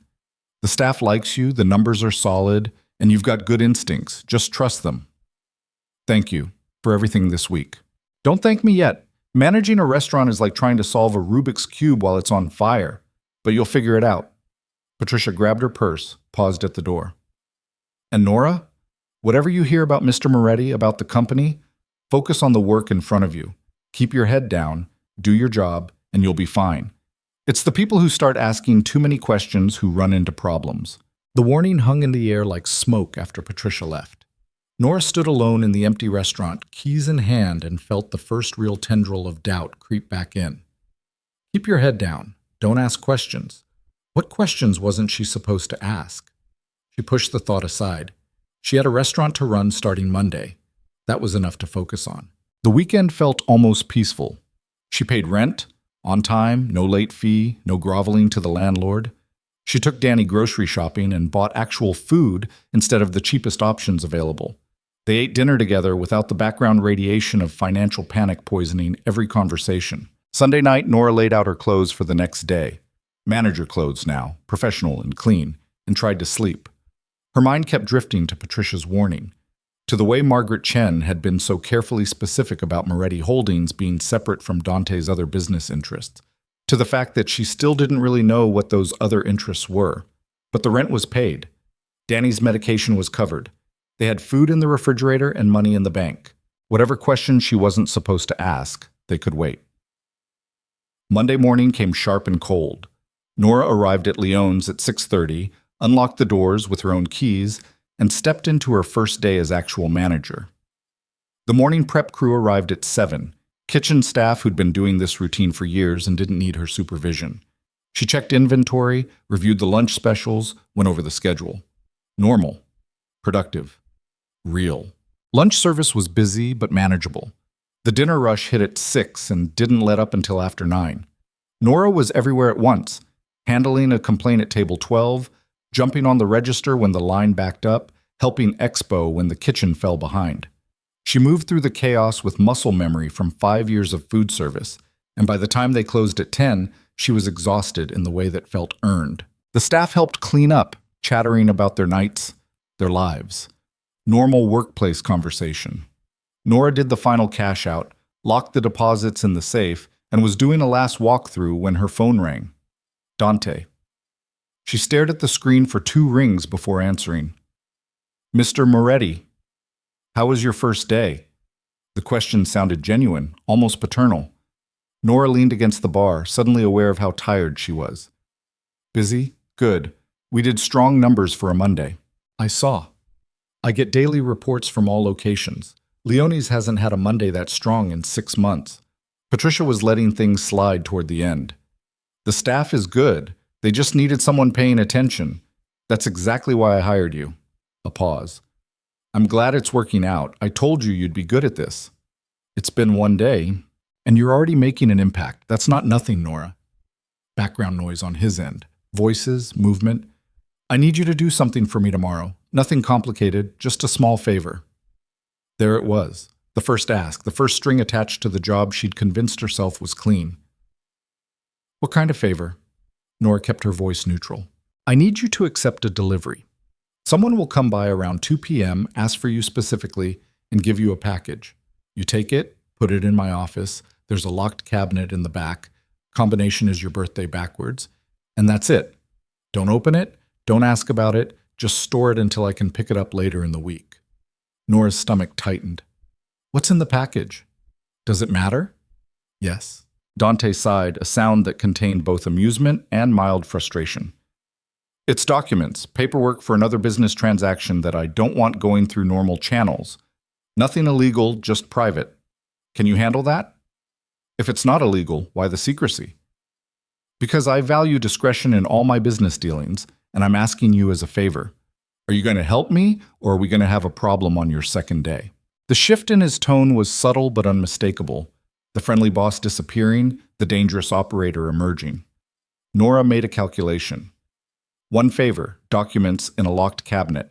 Nothing she had to actually do except accept a delivery. Fine, she said. 2 p.m. tomorrow. I'll handle it. Thank you. I appreciate it. The warmth returned to his voice like flipping a switch. And Nora? You did great today. Get some rest. You've earned it. He hung up before she could respond. Nora stood in the empty restaurant, phone in hand, feeling like she'd just taken the first real step down a path she couldn't fully see yet. Documents, private paperwork. Nothing illegal. She wanted to believe that. She locked up and drove home through late-night traffic, her mind churning through implications. 1 favor. That's all this was. And maybe it really was just documents, just private business that had nothing to do with the darker side of Dante's empire. Danny was asleep when she got home. She checked on him, a habit from when he was younger and sicker, making sure he was breathing, making sure the inhaler was on his nightstand, and then collapsed into her own bed. Sleep came easier than expected. The exhaustion of a full day's work pulled her under fast and kept her there until her alarm dragged her back to consciousness at 5:30 a.m. Tuesday started the same as Monday. Morning prep, inventory, lunch rush. The rhythm of restaurant work that required her full attention and left no room for anxiety about the delivery scheduled for 2 p.m. Except she kept checking the time. 1:15, 1:30, 1:45.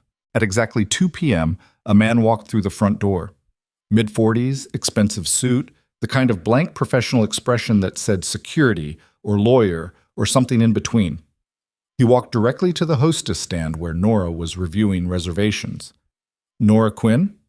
"That's me." He handed her a manila envelope, thick and sealed with tape. "For Mr. Moretti. He said you'd know what to do with it." Nora took the envelope. It had weight, substance, documents, like Dante had said. "Probably." "Thank you," she said. The man nodded and left without another word. The whole interaction took less than 30 seconds.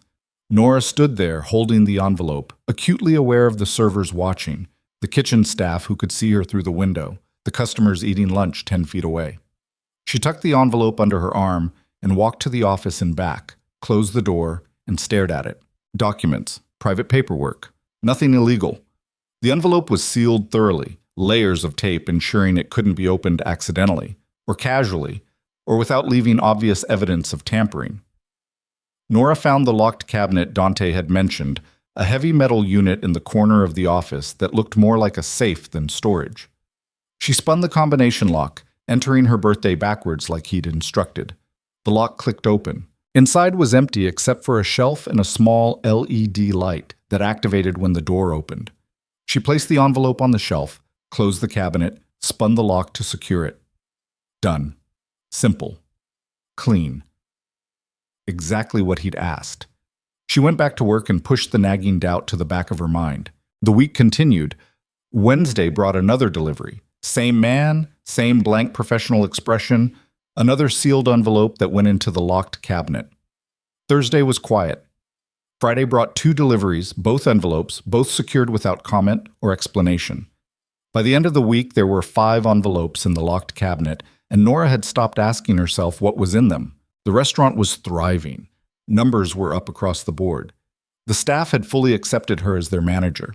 She got a personal email from Margaret Chen congratulating her on strong first-week performance. Everything was working exactly as promised, except for the envelopes.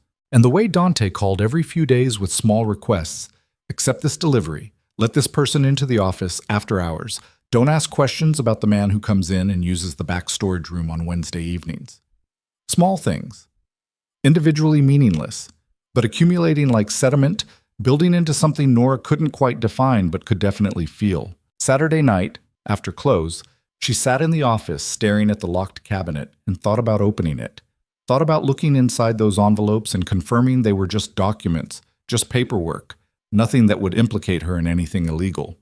But she didn't, because part of her didn't want to know, didn't want confirmation that she'd been played, that the legitimate job was just cover for something else, that she'd walked into exactly the trap she'd feared. She locked up and went home.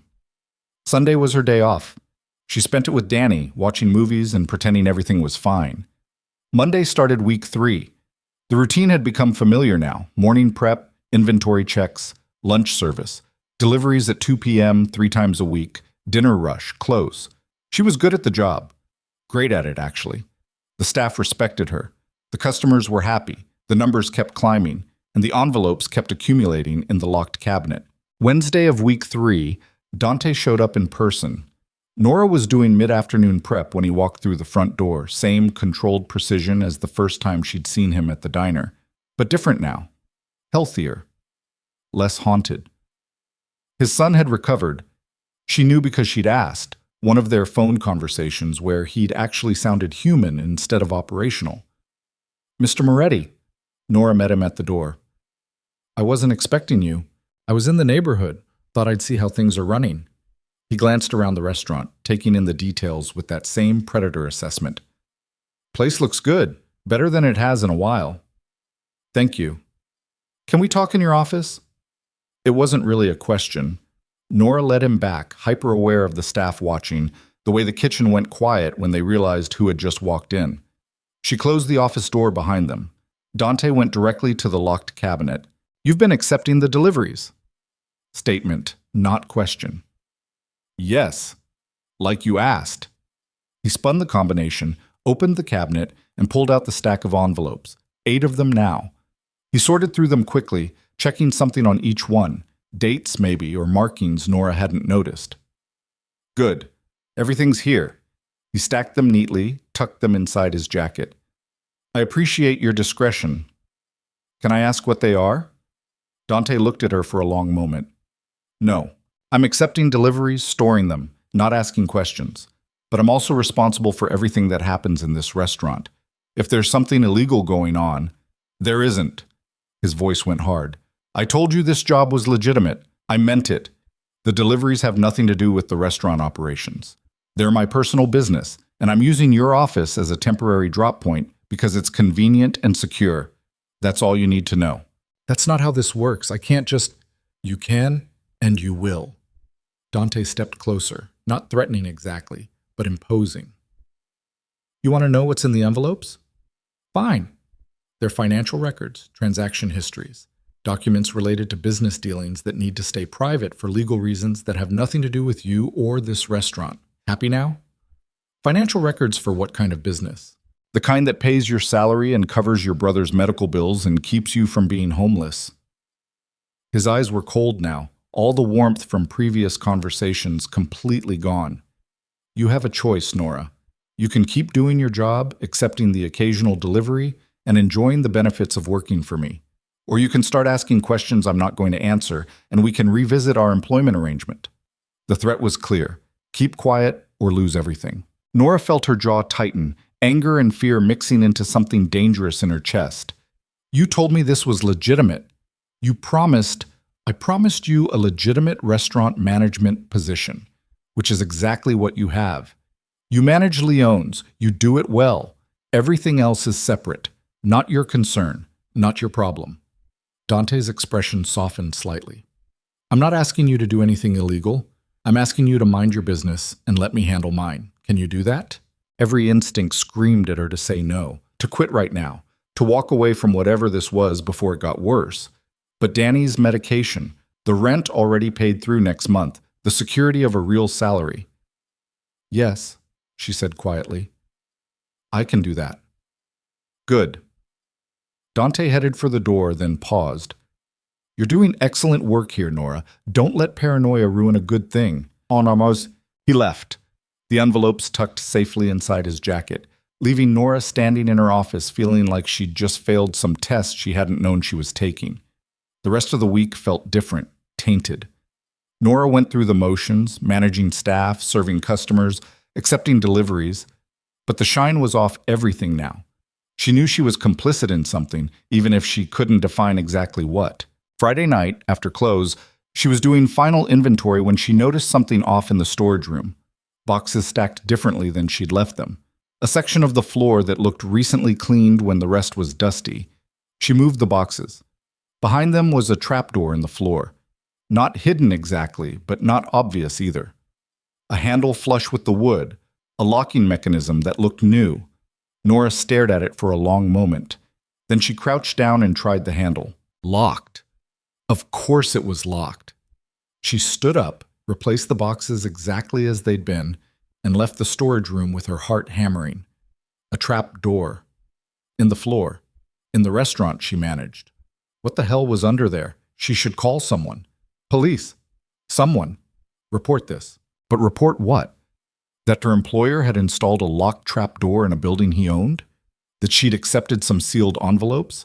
That she suspected something illegal but had no proof and no idea what specifically she was suspecting? Nora locked up the restaurant and sat in her car for 20 minutes, hands gripping the steering wheel trying to think through her options. She could quit, walk away, find another job somehow. But that meant losing the salary, the insurance, Danny's medication coverage. It meant going back to the desperate scramble of barely surviving.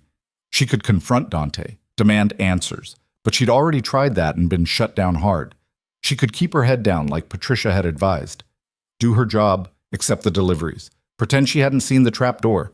That option felt like drowning in slow motion. Her phone rang. Unknown number. She answered. Nora Quinn? A woman's voice, urgent and scared. My name is Sophia Reyes. I work at Dante Moretti's flagship restaurant downtown. I need to talk to you, in person. Tonight, if possible. It's important. Nora's pulse spiked. Who is this? How did you get my number? I got it from Margaret Chen's desk. I'm an assistant manager. I've been with the company for 3 years, and I think you're in danger. We both are. Please, can you meet me? There's a coffee shop on 5th and Madison, 24 hours. I'll be there in 30 minutes. I don't understand. Danger from what? Not over the phone, please. 30 minutes. I have information you need to see. The line went dead. Nora sat there staring at her phone, every alarm bell in her head screaming. This could be a trap, a test from Dante, a setup, or it could be someone trying to warn her about something real. She started her car and drove to 5th and Madison. The coffee shop was nearly empty at 11 p.m., just a tired barista and a few students studying for exams. Sophia Reyes sat in a corner booth, a woman maybe 30 years old with dark hair pulled back and eyes that looked like they hadn't slept in days. Nora slid into the booth across from her. You have 2 minutes to convince me this isn't some kind of setup. Sophia pulled out her phone, opened a folder, and slid it across the table. Look at these. Then decide if you want to hear more. Nora picked up the phone. The screen showed photographs, security camera footage, financial documents, shipping manifests. She scrolled through them slowly, her stomach sinking with each image. The documents showed transactions, large amounts of money moving through restaurant accounts, shipping containers arriving at ports, inventory that didn't match what was on the official books, and dates, specific dates that matched the days Nora had received deliveries. What am I looking at? Nora's voice came out strained. Money laundering. Through the restaurants. Moretti Holdings is legitimate on the surface, but underneath it's a pipeline for moving cash from his illegal operations. The deliveries you've been accepting? Those aren't documents. Those are encrypted flash drives with transaction records. The locked cabinet in your office? It's not a cabinet. It's a terminal for processing the data. Nora felt the room tilt slightly. That's not... The envelopes are sealed. I saw them. The envelopes are camouflage. The actual data transfers happen through the cabinet itself when the envelopes are placed inside. It's networked to his central system. You've been serving as an unwitting courier node. That's insane. If what you're saying is true, why would he tell me the combination? Why make me part of it? Because you're perfect cover. A broke waitress who took a job out of desperation. No criminal record, no connections, completely clean. If anyone investigates, you look like an innocent manager who had no idea what was happening in her own restaurant. Sophia leaned forward. You're being set up, Nora. When this operation gets busted, and it will get busted, the FBI is already circling, you're going to be the one holding the bag. Nora pushed the phone back across the table. Why should I believe you? How do I know you're not the one setting me up? Because I'm in the exact same position you are. I've been accepting deliveries for 2 years. I didn't know what they really were until 3 weeks ago when I accidentally saw someone accessing the terminal.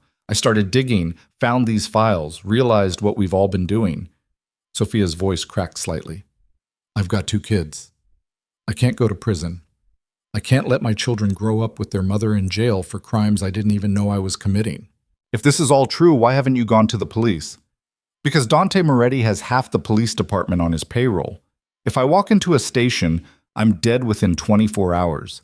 The only way out is to gather enough evidence to go directly to the FBI with protection already in place. But I can't do that alone. I need someone else who can corroborate, who has access to another location. I need you. Nora stood up. The coffee shop suddenly felt too small, too exposed. I can't do this. I can't... Your brother Danny is 16, right? Chronic illness? You took this job to cover his medical bills? Sophia's voice was quiet but relentless. What happens to him when you go to prison? When your salary stops and his medication coverage disappears? You think Dante cares about any of that? You're disposable to him. We all are. The words hit like physical blows. Nora sat back down heavily. What are you asking me to do? Help me gather evidence. Get access to the terminal in your office, download the transaction records. I'll do the same at my location. Between the 2 of us, we'll have enough to approach the FBI with a deal. Immunity in exchange for testimony. It's the only way we survive this. Nora's mind raced through implications, consequences, the exponentially expanding disaster her life had become. 3 weeks ago, she'd been a waitress. Now she was apparently part of a money laundering operation and being asked to become an FBI informant. I need time to think, she managed. We don't have time. The FBI investigation is accelerating. I've got a contact who told me they're planning raids within the month. If we're still just cogs in the machine when that happens, we go down with everyone else. How do you know all this? Who's your contact? Sophia hesitated. Someone who has as much to lose as we do. Someone inside the investigation who wants to make sure the right people go to jail and the innocent ones don't. That's all I can tell you right now. Everything about this felt wrong. The late-night meeting, the allegations, the convenient FBI contact. It was too neat, too perfectly designed to terrify her into cooperation. But the photographs on Sophia's phone had looked real. The dates had matched, and the trapdoor in Leon's storage room was definitely real.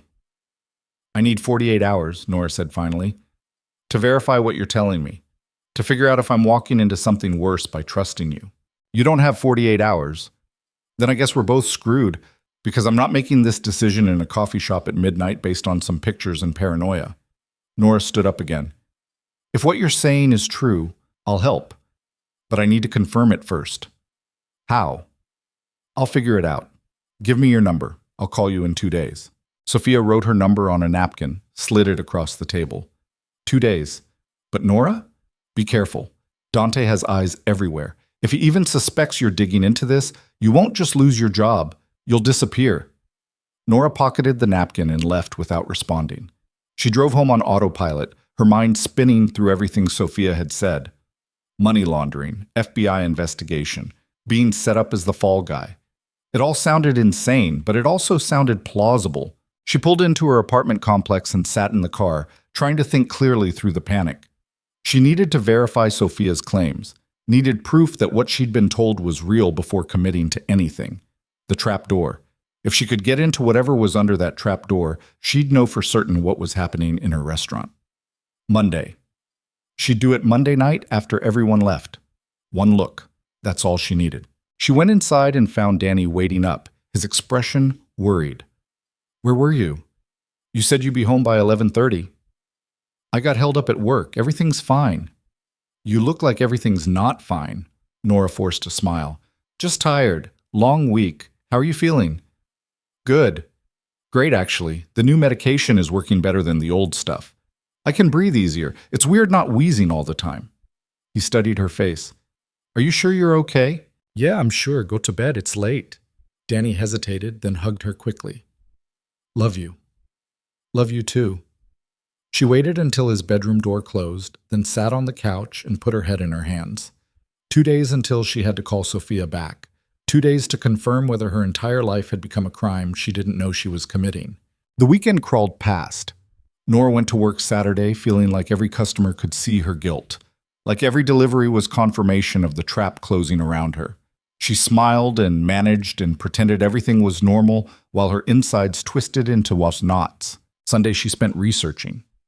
Looked up FBI investigations into money laundering. Read about how restaurant businesses were used as fronts. Found case after case where low-level managers were prosecuted while the real criminals walked free. By Monday morning, she'd convinced herself Sophia was telling the truth.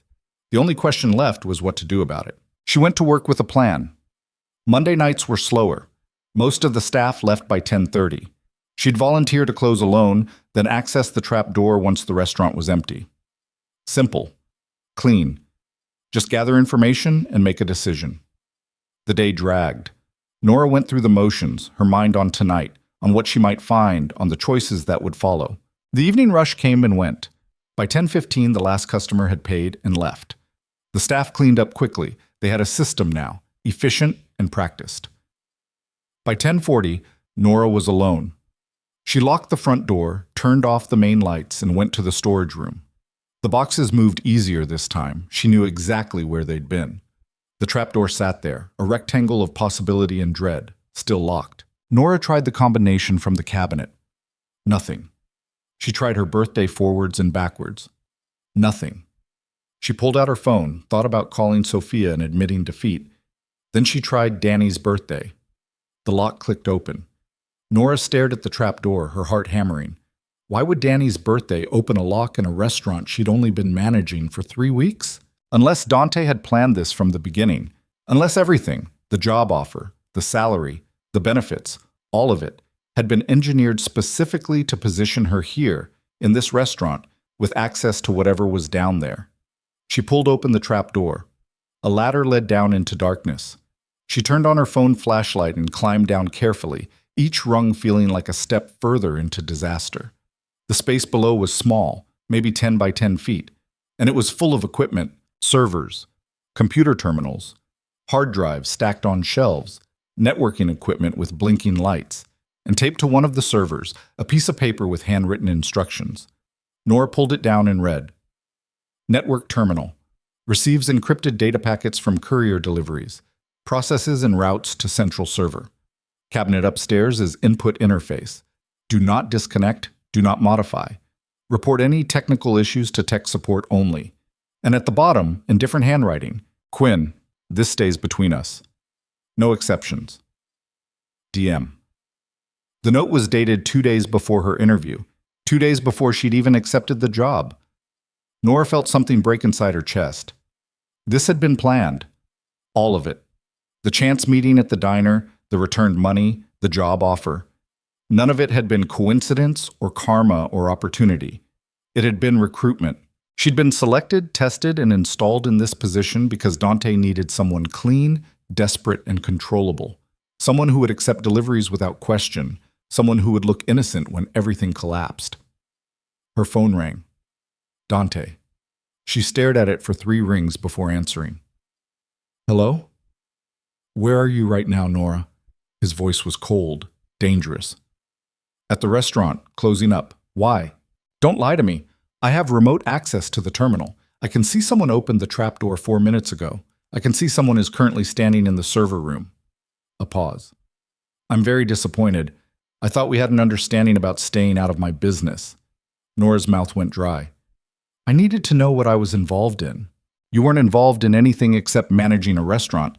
But now that you've gone looking for problems, you've created some." Background noise. A car door closing. "Stay where you are. I'm 10 minutes away. We're going to have a conversation about boundaries and consequences." The line went dead. 10 minutes. Nora looked around the server room, her mind racing. She could run, could leave right now, grab Danny, disappear into the night. But Dante knew where she lived, knew Danny's school, knew every detail of her life. She could call the police, but Sophia had said half the department was on Dante's payroll. She could call Sophia, but Sophia was probably compromised too. Everything about that meeting felt like manipulation now. 8 minutes. Nora climbed the ladder back up, her hands shaking. She closed the trapdoor, replaced the boxes, and stood in the storage room trying to think through options that kept narrowing to a single point. She was trapped, completely and thoroughly trapped. 6 minutes. She walked to her office and sat behind the desk, pulled out her phone and recorded a video message. "Danny, if you're watching this, something bad has happened to me. I need you to take this phone to the FBI field office downtown. Ask for an agent working money laundering cases. Show them this video. Tell them about Dante Moretti, about Leone's restaurant, about the server room under the storage room. Tell them I was coerced. Tell them I didn't know." Her voice cracked. "Tell them I'm sorry. Tell them I tried to do the right thing. I love you. I'm so sorry." She saved the video, texted it to Danny's phone with a message. "Don't open unless you don't hear from me by tomorrow morning." 4 minutes.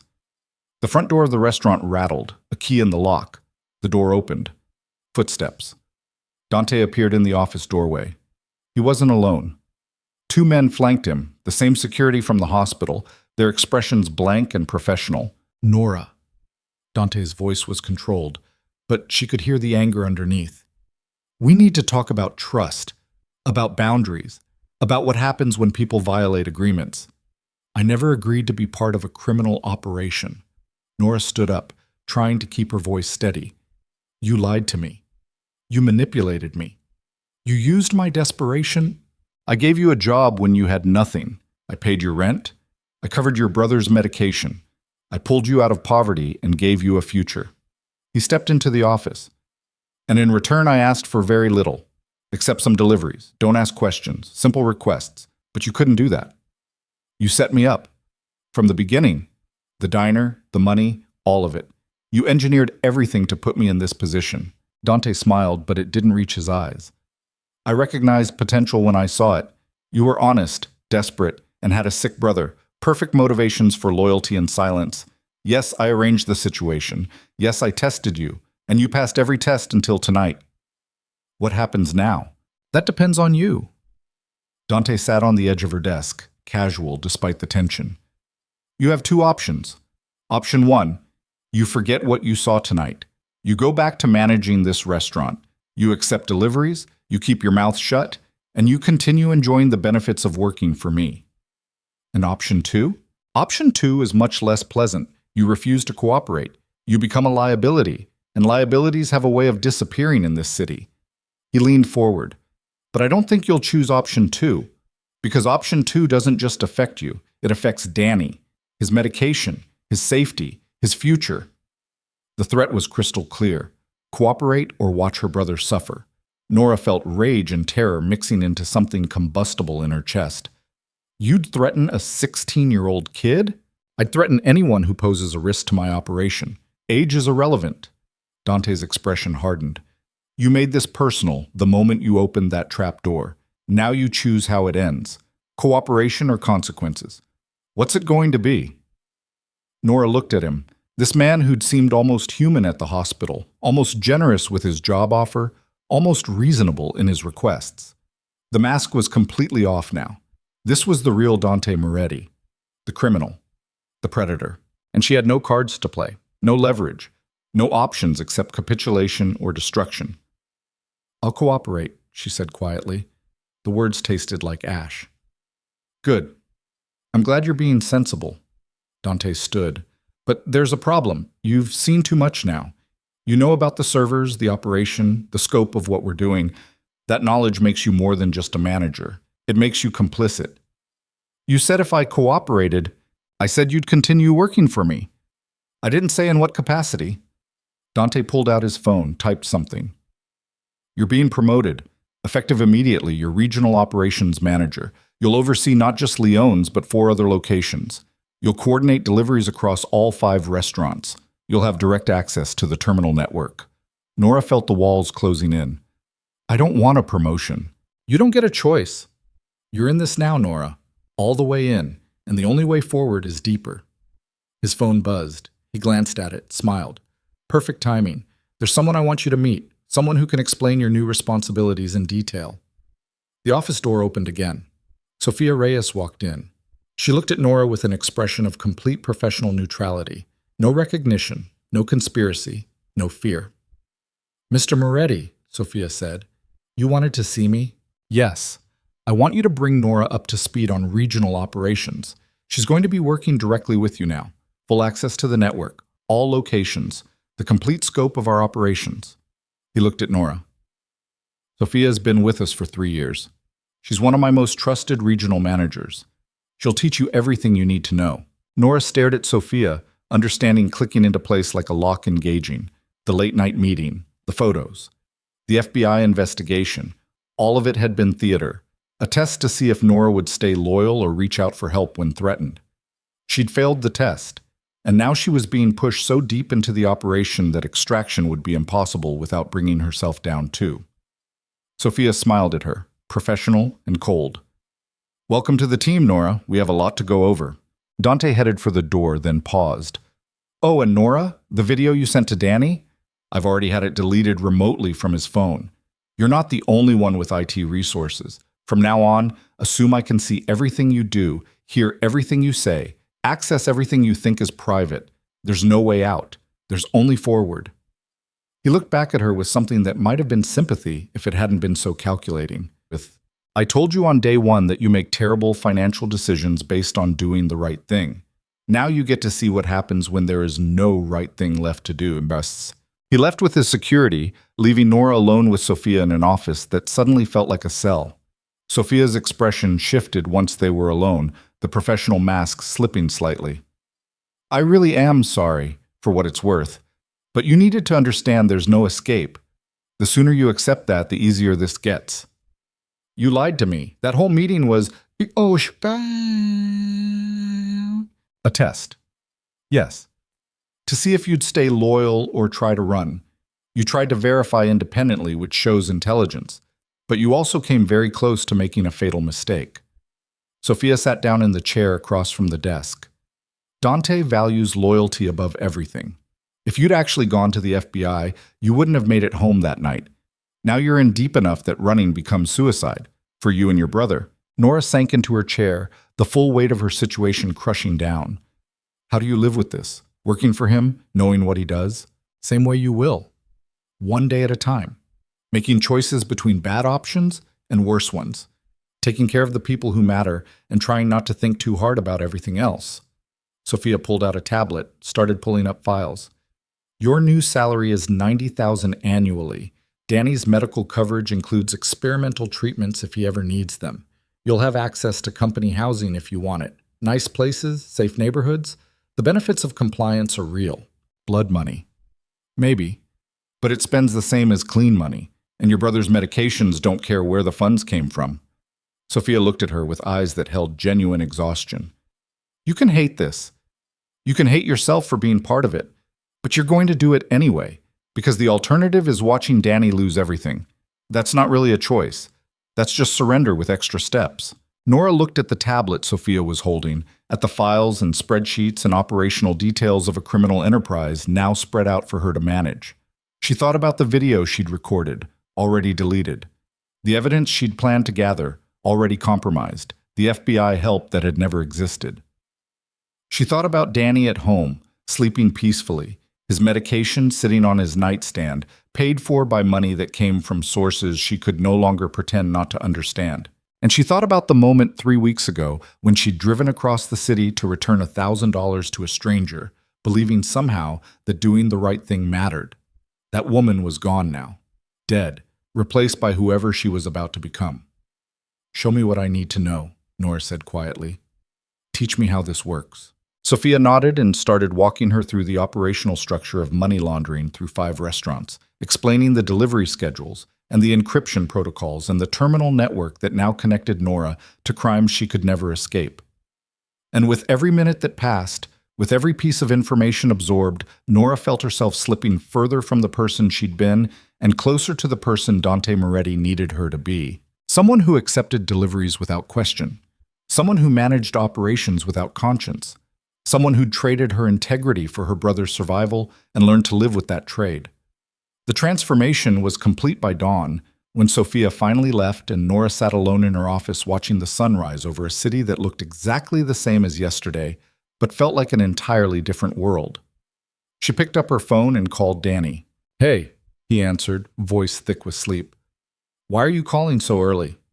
"I got promoted, big raise, better benefits. I wanted you to be the first to know." "That's amazing. Nora, that's incredible." "Yeah, it's incredible." They talked for a few more minutes about details and logistics before hanging up. Nora sat there listening to the restaurant come to life around her. Staff arriving for morning prep, deliveries at the back door, the normal rhythm of a business opening for another day. Except nothing was normal anymore. Nothing would ever be normal again. And the worst part was knowing she'd choose the same path 100 times over if it meant keeping Danny safe. That was the real trap, not the job, not the money, not the threats. The trap was love, and it had closed around her the moment she'd decided her brother's life mattered more than her own. 3 months in, and Nora Quinn no longer recognized herself in mirrors. The woman staring back wore expensive clothes now, tailored suits that Sophia had insisted she buy, professional attire for someone overseeing 5 restaurants and moving millions of dollars through encrypted networks. Her hair was different, styled instead of pulled back in a functional ponytail.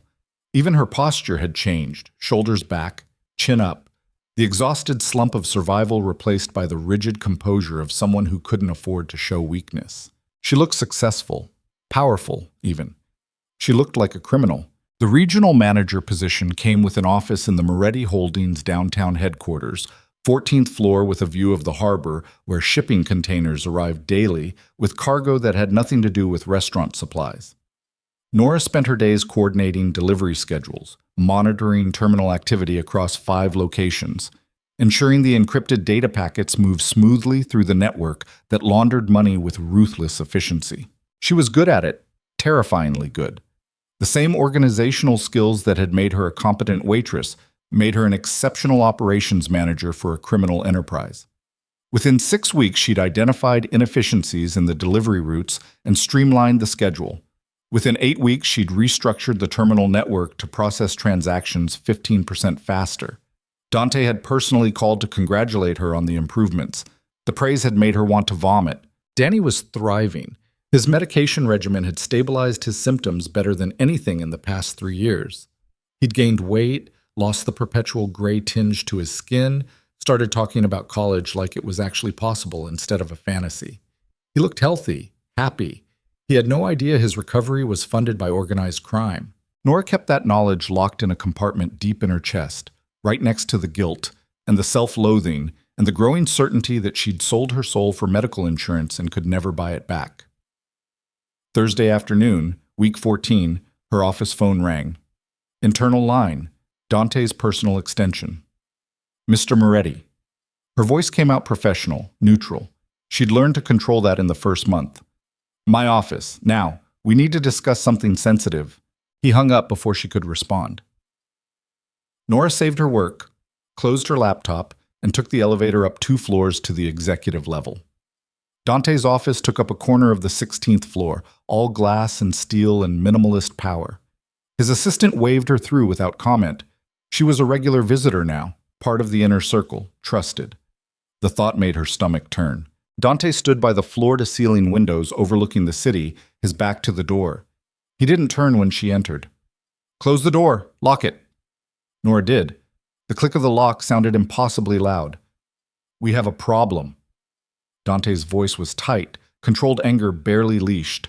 Someone inside the organization has been skimming. Moving money off the books, redirecting shipments, stealing from me. Small amounts at first, but it's escalating. Last month alone, $500,000 disappeared. Nora's pulse kicked up. Do you know who? Not yet, but the transactions are being routed through one of your 5 locations. The irregularities started 6 weeks ago, right after you implemented the new scheduling system. He turned to face her, and his expression was carved from ice. Which means either you're involved or someone is using your access to cover their tracks. The accusation hung in the air like a blade. Nora felt her breath catch. I'm not stealing from you. I know. If I thought you were, we wouldn't be having this conversation. You'd already be dead. He said it matter-of-factly, like commenting on the weather. But someone is using your credentials, your access codes, your terminal permissions. I need you to find out who and how. I don't know how to do that. I manage deliveries and coordinate schedules. I'm not an investigator. Then learn. Because if I don't have answers within 2 weeks, I start making examples. And the first example will be everyone with access to those terminals, which includes you. Dante crossed to his desk, pulled out a file folder, tossed it to her. Those are the flagged transactions. Study them, find the pattern, figure out who's responsible. And Nora? Don't even think about running. I have Danny's school on speed dial. 1 word from me and he disappears before you make it to your car. The file felt heavy in her hands. She opened it, saw pages of financial records, transaction logs, routing numbers that meant nothing to her untrained eye. I need help. Someone who understands this better than I do. Use Sophia. She's been through this before. But don't tell anyone else. Whoever is doing this has inside information. They know our systems, our protocols, our security measures. Trust no one except me and Sophia. Everyone else is potentially compromised. Nora nodded numbly, clutching the file. 2 weeks. 13 days now. Clock started yesterday. Dante's expression softened microscopically. I don't want to hurt you, Nora. You've been an asset, but this organization survives on loyalty and consequences. Someone is betraying me, and when I find out who, they'll learn what happens to thieves. Make sure it's not you they're setting up. She left his office with the file burning against her chest, her mind racing through implications. Someone was stealing. Someone with her access, which meant someone close to her, someone she worked with daily. The elevator ride down felt like descending into deeper water, pressure increasing with each floor. Sophia was in her own office when Nora arrived, reviewing spreadsheets with the focused attention of someone who'd learned not to make mistakes. She looked up when Nora entered, registered the file, and her expression went carefully blank. He told you. You knew about this? Nora closed the door, kept her voice low. Someone's been stealing and you didn't warn me? I found out yesterday. Same time Dante did. The system flagged the irregularities automatically. Sophia gestured to her computer screen. I've been going through the logs trying to trace the source. It's sophisticated. Whoever is doing this knows exactly how to manipulate the routing protocols without triggering immediate alarms. Nora dropped into the chair across from Sophia's desk, opened the file, started scanning the records. Numbers and codes that should have made sense but instead swam together in a confusing mass. Walk me through this. What am I looking at? Sophia came around the desk, leaned over Nora's shoulder, started pointing to specific entries. These are the legitimate transactions. Money coming in from the port operations, getting processed through the restaurant terminals, moving to the central accounts. Standard operation, but these, she tapped several flagged entries. These are the problems. Same routing structure, same encryption, but the destination accounts are different. The money is being diverted before it reaches central processing. How is that possible? I thought the system was automated. It is. But someone with administrative access can create exceptions, temporary routing rules that bypass the normal flow. It requires high-level credentials, regional manager access or above. Sophia straightened up, her expression grim. Which means it's either you, me, or the 3 other regional managers, or someone who stole our credentials. Could someone have hacked the system? Possible, but unlikely. Our security is military grade. It would take serious expertise and resources to penetrate it from the outside. Much more likely it's someone inside with legitimate access who's exploiting their position. Nora studied the flagged transactions, looking for patterns, dates, amounts, routing codes. Most of the diversions happened on Tuesdays and Thursdays. The amounts varied, but averaged around 30,000 per transaction. And the routing codes. These all route through Lyons, Nora said slowly. My original location. Every single flagged transaction uses the terminal there. I know, that's why Dante thinks either you're involved or someone is framing you. Sophia pulled up another screen on her computer. But here's what's interesting. The access logs show you weren't physically at Lyons for most of these transactions. You were here, in this building, during the times the diversions occurred. So someone is using my credentials remotely? That's the theory. But to do that, they'd need your login information and your biometric authentication. The terminals require both. Credentials alone aren't enough. Nora felt something cold slide down her spine. The biometric authentication? What kind? Fingerprint scan. Every time you access a terminal, you have to provide both password and fingerprint. It's supposed to make the system impossible to spoof, unless someone copied my fingerprints. Sophia went still. How would they do that? Nora's mind raced back through the past 3 months, the welcome dinner Dante had hosted for the regional managers in week 2, the wine glasses they'd used, the forms she'd filled out, the tablet Sophia had handed her that first night in Lyons' office, showing her the operational structure, fingerprints left on surfaces, easy to lift if you knew what you were doing. This was planned from the beginning, Nora said quietly. Whoever is doing this, they've been setting me up since day 1. They recruited me specifically because I'd be the perfect fall guy. Clean record, desperate circumstances, no connections to organized crime. When this blows up, I'm the one who takes the blame while they disappear with the money. That's a lot of assumptions. It's the only thing that makes sense. Why else would Dante personally recruit a broke waitress for a position this sensitive? Why give me rapid advancement and high-level access? Because someone convinced him I was perfect for the role. Someone who needed a patsy. Sophia's expression shifted through several emotions: skepticism, calculation, dawning understanding. If you're right, then someone very close to Dante is playing him. Someone he trusts enough to take their recommendation seriously. Who recruited me? Who suggested my name to Dante? I don't know. Hiring decisions at that level, Dante handles them personally. He doesn't explain his reasoning. Sophia sat back down at her computer, started pulling up files. But I can check the metadata on your hiring paperwork. See who initiated the process, who pushed it through HR, who signed off on the various stages. Her fingers flew across the keyboard, pulling up internal documents, tracking the digital paper trail of Nora's employment.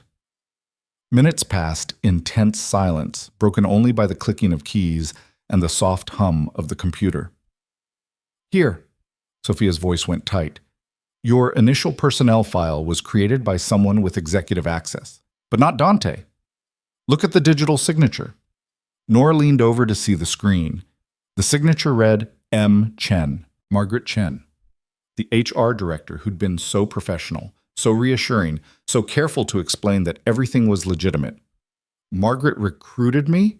According to this, yes. She created your file, processed your application, fast-tracked your background check, and personally delivered your offer letter to Dante for final approval.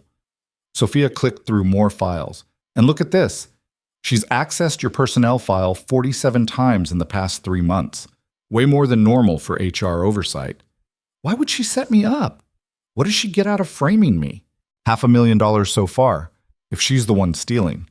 And a convenient scapegoat when it all comes crashing down. Sophia pulled up more screens, cross-referencing data. Margaret has executive-level access to all systems. She processes payroll, manages benefits, handles personnel records.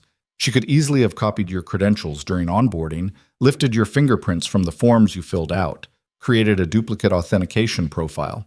The pieces were clicking into place with terrible clarity. The helpful HR director who'd answered all Nora's questions.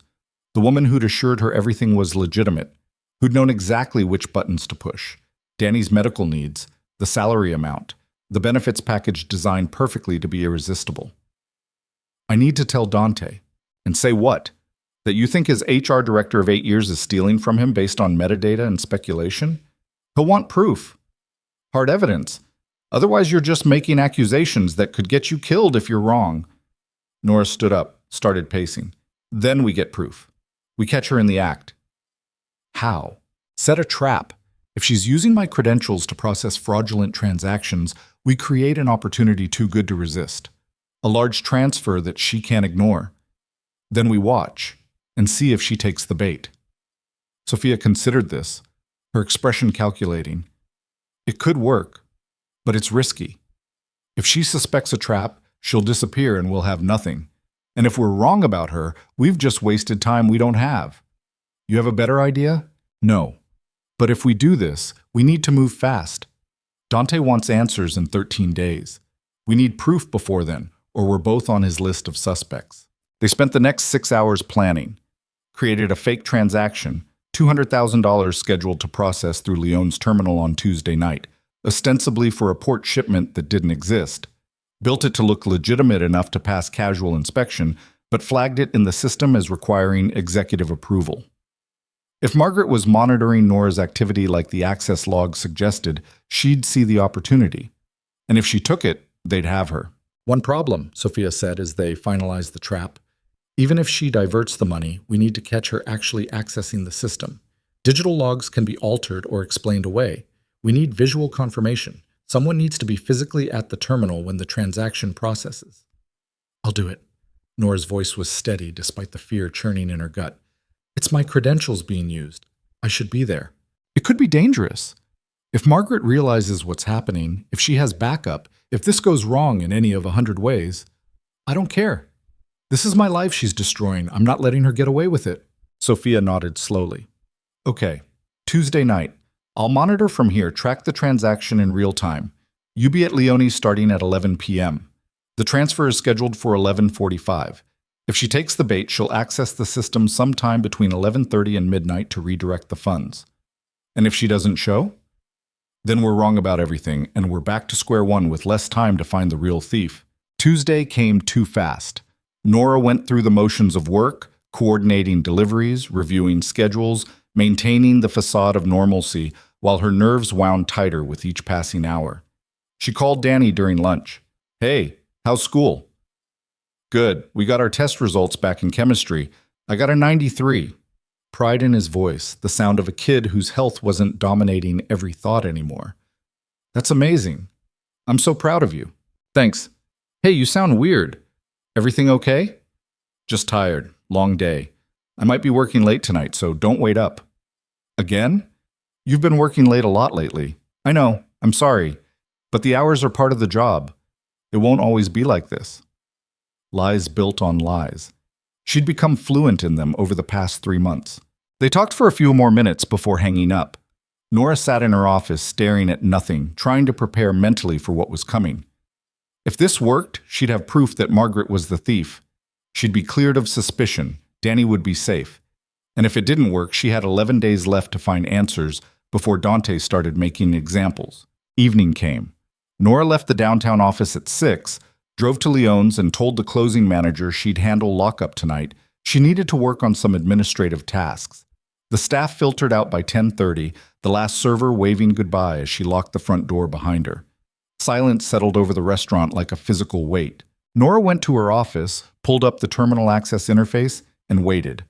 Her phone sat on the desk beside her, a direct line to Sophia, who was monitoring everything from downtown. 11:15 p.m. Nothing yet. 11:30 p.m. The restaurant creaked and settled around her, normal building sounds that felt ominous in the darkness. 11:40 p.m.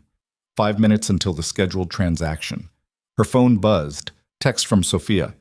Transaction is processing. Stand by. Nora's heart rate kicked up. She watched the terminal screen, waiting for any sign of irregularity, any indication that someone was accessing the system remotely. 11:43 p.m. The screen flickered. A secondary window opened. System override, administrative access. Someone was in the network, viewing the transaction details, accessing the routing protocols. Nora's hands shook as she grabbed her phone, opened the camera app, started recording the screen. Evidence. She needed documentation of what was happening. The override commands came fast now. The transaction amount stayed the same, but the destination account changed. $200,000 being redirected from the central processing account to a numbered offshore account that didn't appear in any official Moretti Holdings records. The theft happening in real time right in front of her. Her phone buzzed. Sophia, I see it. Recording everything on my end, but we need confirmation of who's accessing. Can you trace the IP? Nora pulled up the system logs, found the access entry, clicked through to the connection details. The IP address resolved to an internal Moretti Holdings address. Executive level access, office 1608, Margaret Chen's office. Her phone. It's her. Margaret. Office 1608, I have the IP. Sophia. That's not enough. IP could be spoofed. Access could be compromised. We need physical confirmation. You need to go there. Now. Nora stared at the message. The downtown office was 20 minutes away. By the time she got there, the transaction would be complete. Margaret could be gone. But Sophia was right. Digital evidence could be explained away. They needed to catch Margaret physically at her computer, actively stealing. Needed proof that couldn't be disputed or deflected. Nora grabbed her keys and ran. The drive downtown took 18 minutes, traffic lights be damned. She parked in the Moretti Holdings garage at 12:02 a.m. Took the elevator to the 16th floor, her pulse hammering in her throat. The executive level was dark, illuminated only by emergency lighting and the glow from computer monitors in offices where people had left their systems running. Nora moved down the corridor toward Office 1608, every footstep too loud, too obvious. Light spilled from under Margaret's door. Nora pulled out her phone, set it to record video, and approached slowly. The door was closed, but not locked. Through the frosted glass, she could see movement, a silhouette at the desk, illuminated by monitor glow. She pushed the door open. Margaret Chen looked up from her computer, her expression cycling through surprise, calculation, and cold resignation in the space of 2 seconds. Nora, I didn't expect you to figure it out this fast. Nora kept her phone pointed at Margaret, recording everything. The transaction, the offshore account, the $500,000. It's all you. Very good. You're smarter than I gave you credit for. Margaret's voice was calm, almost admiring. I really did think you'd make the perfect fall guy. Desperate waitress with a sick brother, no criminal sophistication, obvious motive. When this operation gets busted, you were going to take all the blame while I disappeared with enough money to retire somewhere beautiful. Why? You've been with the company for 8 years. Dante trusted you. Dante uses people. Everyone who works for him is just a tool, a resource to be exploited until they break or become inconvenient. I've watched him destroy lives for over 8 years. I've processed the paperwork when people disappear. I've seen what he does to anyone who crosses him. Margaret stood up from her desk, her posture relaxed despite being caught. So I decided to take my compensation directly. A retirement fund built from skim transactions that he'd never notice until it was too late. He noticed. He knows someone is stealing. He's giving me 2 weeks to find out who. I know. That's why I'm accelerating the timeline. Margaret gestured to her computer screen. That transaction you just witnessed, that's the last one. I'm taking the money and disappearing tonight. By morning, I'll be on a plane to a country with no extradition treaty. By the time Dante figures out what happened, I'll be gone. I have proof. Video of you at your computer during the theft. System log showing your access. You're not disappearing. You're going to Dante and confessing. Margaret laughed, genuine amusement in the sound. You think I'm afraid of Dante? I have 8 years of his secrets on encrypted drives. Every illegal transaction, every criminal operation, every person who's disappeared on his orders. If he comes after me, that information goes straight to the FBI. I have leverage. You don't. I have evidence of you stealing $500,000 from a man who kills people for smaller offenses. Evidence you can't use without admitting your own complicity. You're as deep in this operation as I am, Nora. You've been processing illegal transactions for 3 months. You've coordinated money laundering across 5 locations. You think the FBI will care that you didn't know what you were doing? You're guilty by participation. Margaret started packing items from her desk into a bag, laptop, external drives, files. Here's what's going to happen. I'm going to leave. You're going to delete that video and forget this conversation ever happened. And when Dante asks for your report, you're going to tell him you couldn't find the thief. He'll assume it was an outside hack, tighten security, and move on. Everyone wins. Except he'll make examples. He said so. Everyone with terminal access becomes suspect. That includes people who've done nothing wrong except work for him. Not my problem anymore, I'm out. Margaret zipped her bag closed, grabbed her coat. I'd apologize for setting you up, but honestly, you made it easy. The moment you returned that money to Dante, you painted a target on yourself. He saw someone he could manipulate, and he was right. You're still trying to do the right thing in a world where there is no right thing. That's why you'll never survive this life. She moved toward the door. Nora stepped in front of it, blocking her path. You're not leaving. Move. No. Margaret's expression hardened. I don't want to hurt you, but I will if you make me. Step aside. I can't let you run. Too many people will suffer because you're a coward who couldn't stand up to Dante when it mattered. I'm not a coward. I'm a survivor. There's a difference. Margaret set down her bag. Last chance. Move or I move you. Nora's hands clenched into fists. She'd never been in a real fight in her life. Never thrown a punch. Never had to physically defend anything except Danny from bullies when they were kids. But she'd also never been this angry. Never felt rage this pure and focused. Make me, she said. Margaret moved fast. Professional training, something Nora recognized too late as self-defense expertise. A quick jab to Nora's solar plexus that knocked the air from her lungs. Nora stumbled back, gasping, her phone clattering to the floor. Margaret grabbed her bag and pushed past, heading for the door. Nora recovered enough to lunge after her, catching Margaret's arm, pulling her back.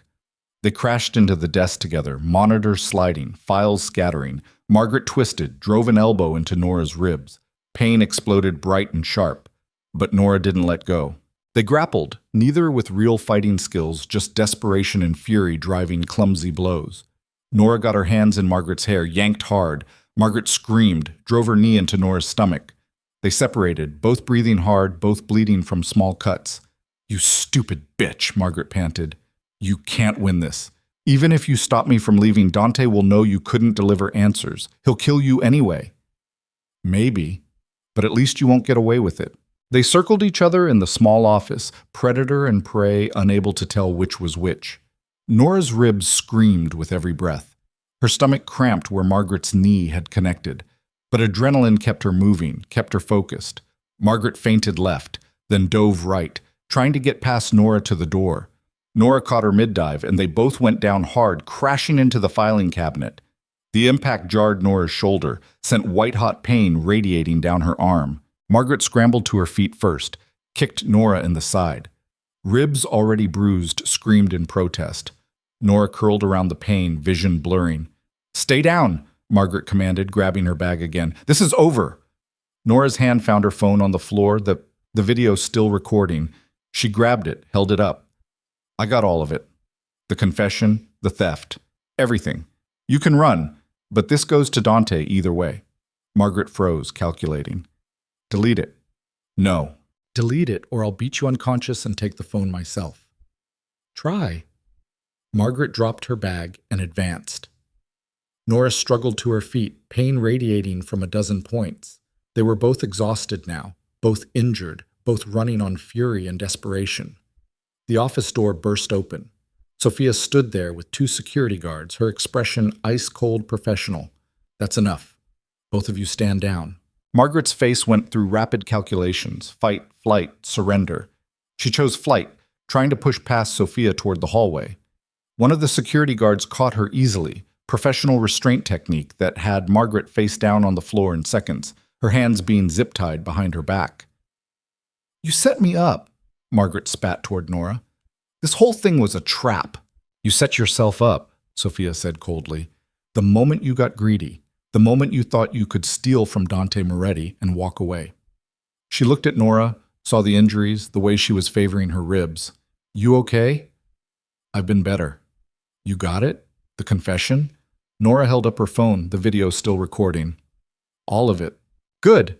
Dante's going to want to see that. Sophia nodded to the guards. Take her to the holding room. Nobody speaks to her except Mr. Moretti.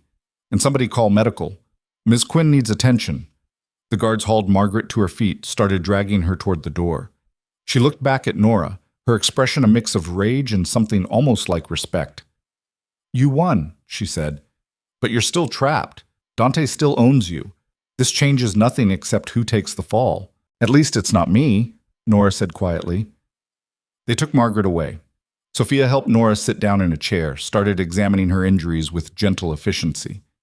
You're going to have spectacular bruises. Ribs might be cracked. That shoulder needs ice. I'm fine. You're not fine. You just got in a fight with a woman who has actual combat training and somehow won through sheer stubborn refusal to stay down.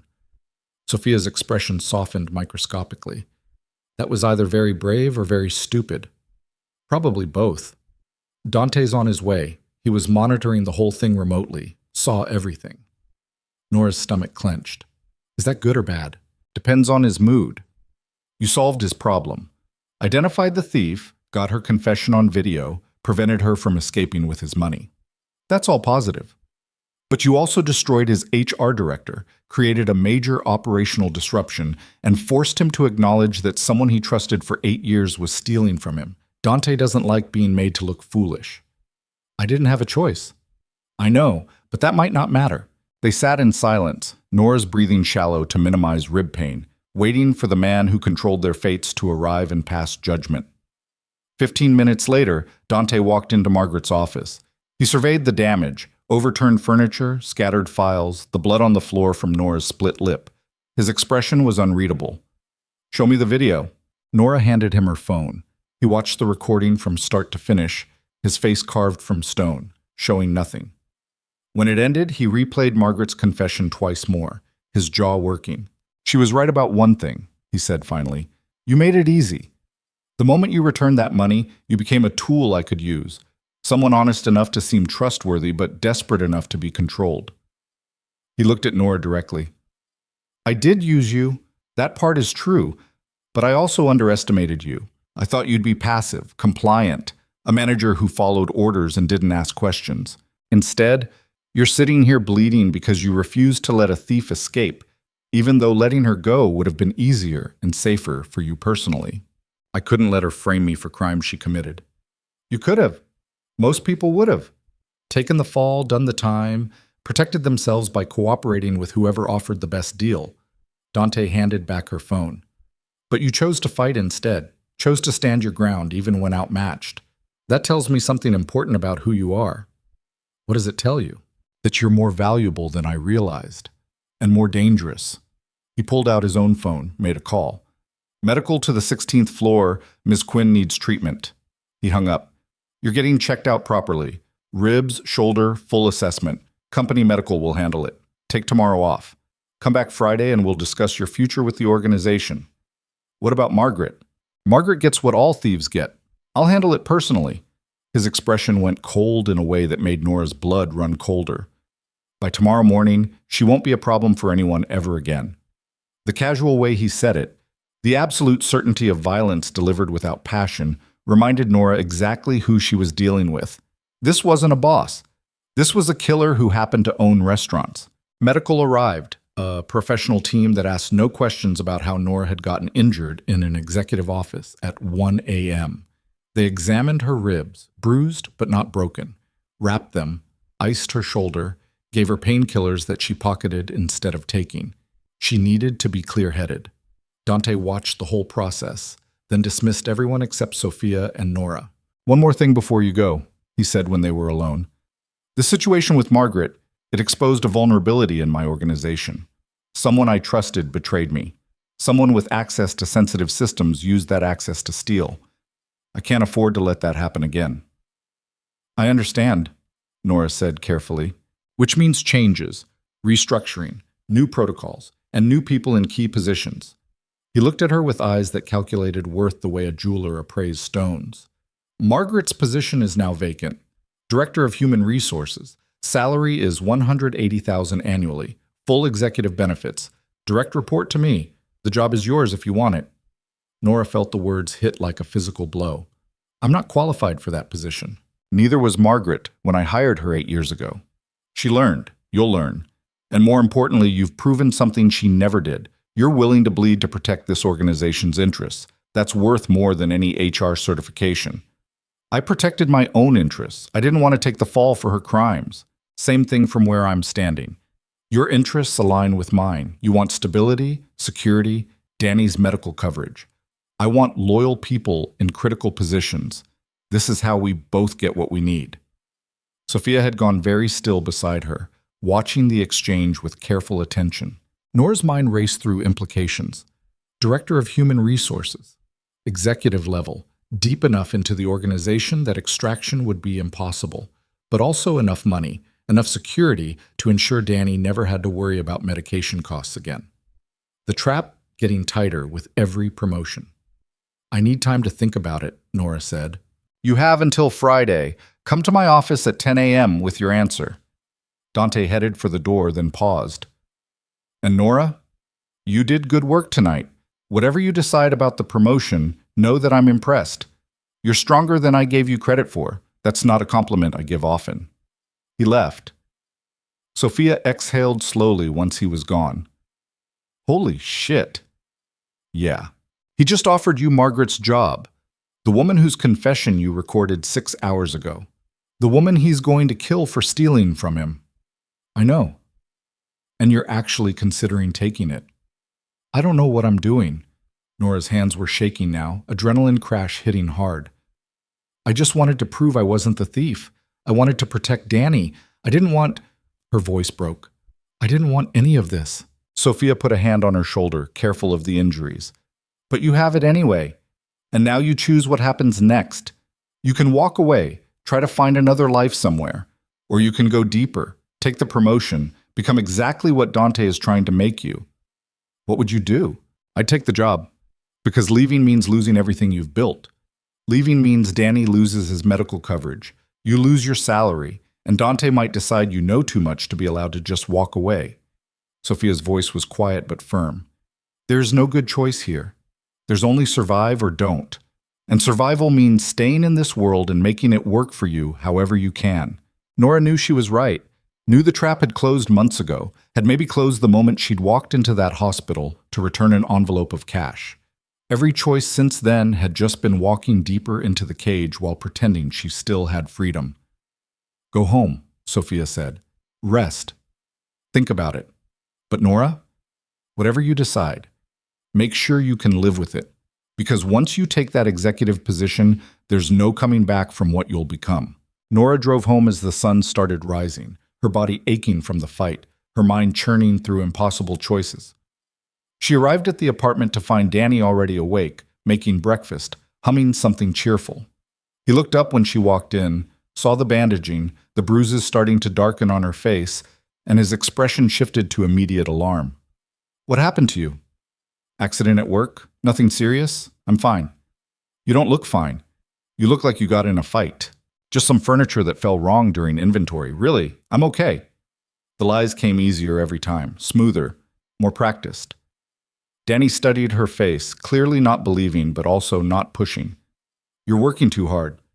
These hours are killing you. The hours pay for everything we need, including your medication, including this apartment, including the fact that you're healthy enough to make breakfast instead of sleeping until noon because your lungs aren't working." The words came out harsher than she'd intended. Danny flinched. "I'm sorry," Nora said quickly. "I'm just tired. It was a long night. I didn't mean—" "It's okay. I know you're doing this for me. For us." Danny came over, hugged her carefully, avoiding the obvious injuries. "I just wish it didn't cost you so much." Nora closed her eyes, breathing in the familiar scent of him. Her little brother who wasn't so little anymore, who was healthy and strong and had a future because she'd sold pieces of herself to buy it. "It's worth it," she whispered. "You're worth it." "Am I? Worth you getting hurt? Worth you working for people who—" He stopped. "You're working for Dante Moretti. I looked him up. I know what kind of person he is, what kind of things his companies are connected to." Nora pulled back, looked at him. "Danny, I'm not stupid, Nora. I know a legitimate restaurant company doesn't pay regional managers $90,000. I know there's something else going on. His voice cracked. "I just don't know how deep you are in it, and that scares me. I'm handling it." "Are you?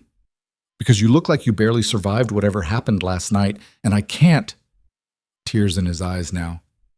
"I can't lose you. You're all I have. If something happens to you because of this job, nothing is going to happen to me. I promise." "You can't promise that. Not with people like Moretti." Danny wiped his eyes angrily. "Maybe we should leave. Pack up, move somewhere else, start over. We could go to a different city, find new jobs, get by somehow." "On what money? With what insurance for your medication?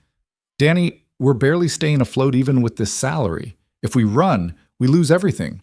And there's no guarantee we'd be safer somewhere else. So we're trapped. We're surviving. There's a difference." "Is there?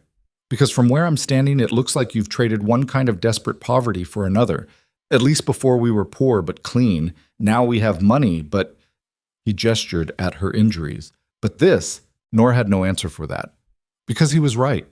They'd traded visible desperation for hidden corruption. Traded immediate crisis for long-term compromise. "I'm being offered a promotion," she heard herself say. "Director of Human Resources, executive position, nearly double my current salary, better benefits, more security." Danny stared at her. "And you're considering taking it?" "I don't know yet." "Yes, you do. You're going to take it, because you always choose security over safety. You always choose survival over freedom." His voice was flat now, emotionless. "Just promise me one thing. Promise me that when this all comes crashing down, because it will eventually, you'll remember I told you to walk away. I told you it wasn't worth it." He went to his room and closed the door. Nora stood alone in the kitchen, her brother's words echoing in her head, and felt something break inside her chest. Not the clean break of bone snapping, the slower fracture of something load-bearing that had been carrying too much weight for too long. She made coffee she didn't drink. She sat on the couch staring at nothing. She tried to imagine a version of this where everyone came out okay. The imagination failed. Friday morning came too fast. Nora, dressed in her best suit, covered the worst of the bruising with makeup and drove downtown to Moretti Holdings. Her ribs still ached with every breath. Her shoulder throbbed. But she walked into the building with her head up and her spine straight because showing weakness in this world meant dying. Dante's office, 10 a.m. His assistant waved her through immediately. He sat behind his desk, the city spread out behind him through floor-to-ceiling windows, a king surveying his kingdom of glass and steel and dirty money. "Ms. Quinn, how are you feeling?" "Sore, but functional." "Good. Have you made your decision about the position?" Nora looked at him, this man who'd orchestrated her entire life for the past 4 months, who'd tested and used and promoted her, who turned her from a waitress into a criminal and was now offering to make her an executive. She thought about Danny at home, healthy but disappointed, about Margaret Chen, who'd made the same choices Nora was making now and ended up dead for them, about the trap that kept getting tighter no matter which direction she moved. "I'll take the job," she said. Her voice didn't shake. "Small victory." Dante smiled. "Excellent. You start Monday. Margaret's office is being cleared out as we speak. I'll have HR, well, I'll have Sophia handle your transition paperwork until we hire a new HR manager to report to you. Salary effective immediately. Full executive benefits. Welcome to the leadership team. Thank you. One more thing. Dante's expression shifted into something harder. This position comes with additional responsibilities beyond standard HR functions. You'll be handling personnel issues that require discretion, hiring for sensitive positions, managing employee situations that can't be resolved through normal channels. I need someone I can trust in that role, someone who's proven they'll protect the organization's interests even when it's difficult or dangerous. Are you prepared for that? Nora understood what he was really asking. Would she be complicit in whatever darkness came next? Would she help hide bodies and facilitate crimes and become the kind of person who enabled evil while pretending her hands stayed clean? Would she surrender the last piece of herself that still believed in doing the right thing? Yes, she said. I'm prepared. Good. Then we have an understanding. Dante stood, extended his hand. To your future with Moretti Holdings. Nora shook his hand, felt his fingers close around hers like a contract being signed in flesh, and knew with absolute certainty that she'd just made a deal that would cost her everything she'd once been in exchange for the illusion of security for the one person she loved. The woman who'd driven across the city to return $1,000 was gone. In her place stood someone else, someone harder, someone capable of shaking hands with a killer and calling it a career opportunity. Someone Nora Quinn no longer recognized in mirrors, but someone who could keep her brother alive. And in the end, that was the only calculation that mattered. To the future, she echoed, and felt the trap lock shut with the finality of prison doors closing. There was no escape now. There was only forward, into whatever darkness waited. And Nora Quinn walked into it with her eyes open and her soul already calculating the cost. 6 months as Director of Human Resources, and Nora Quinn had learned to recognize the sound of someone about to die.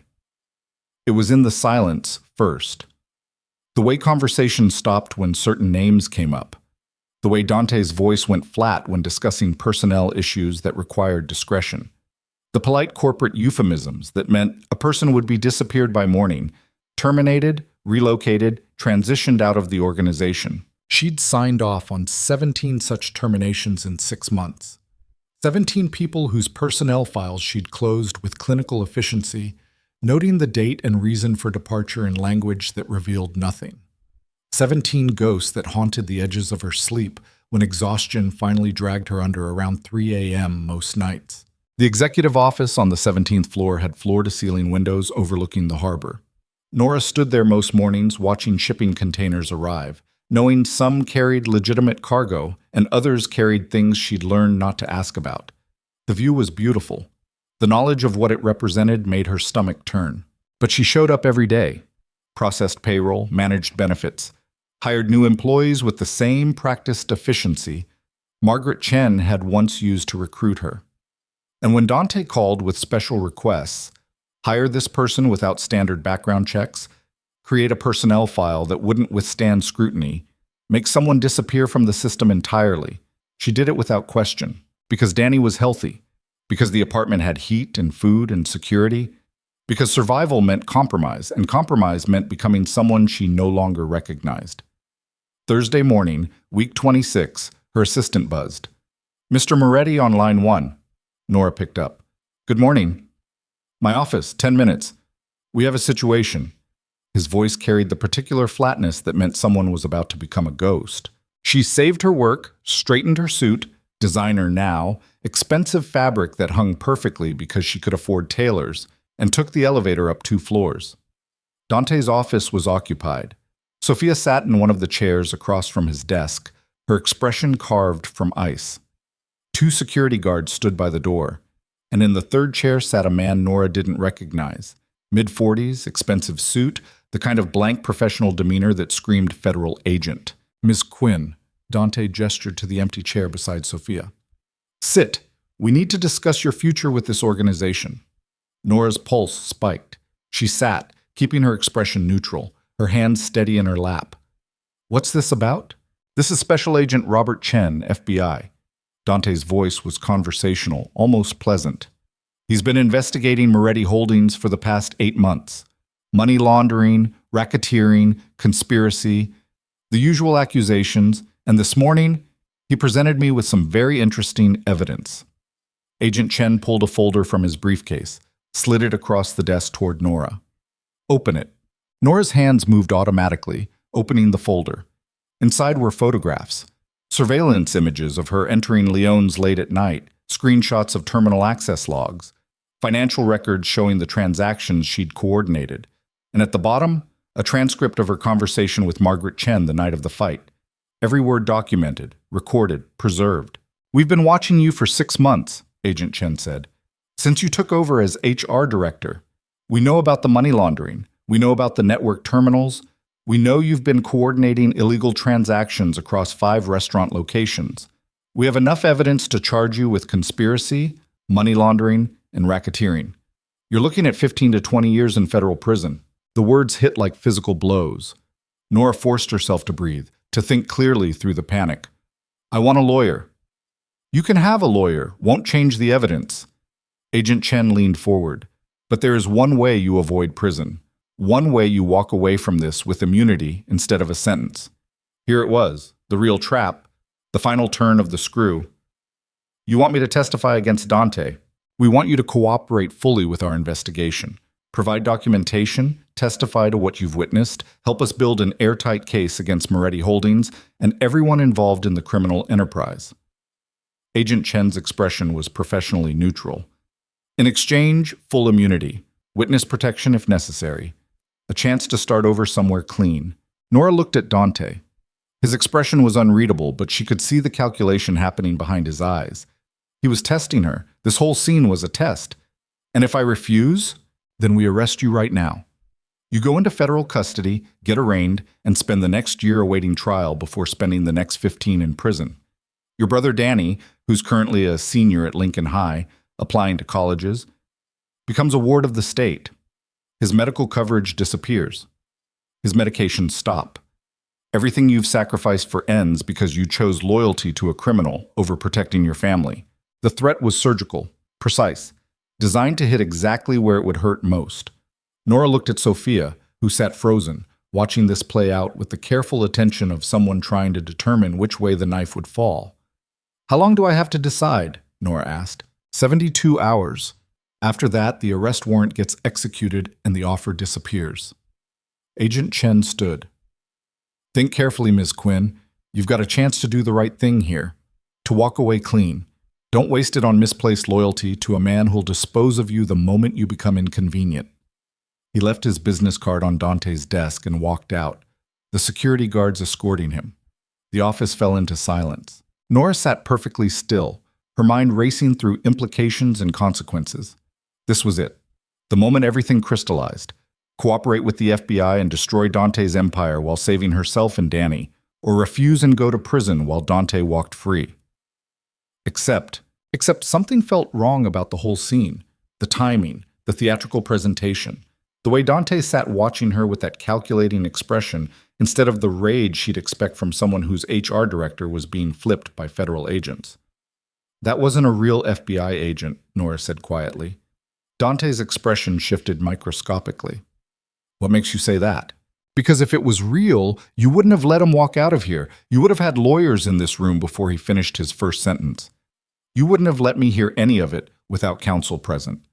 Nora looked at him directly. "This is another test. You're trying to see if I'll stay loyal or run the moment the pressure gets real." Silence stretched between them. Then Dante smiled, genuine amusement breaking through his usual control. "Sophia said you'd figure it out. I didn't believe her." He leaned back in his chair. "Robert Chen is not FBI.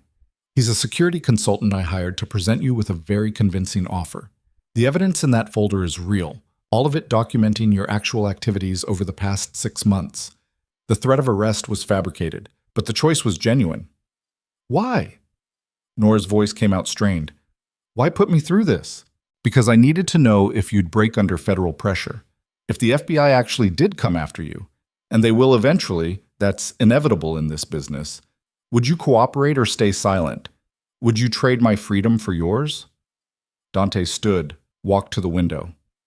"Margaret thought she could steal from me and disappear. She was wrong. You could testify against me and destroy everything I've built. I needed to know if you would.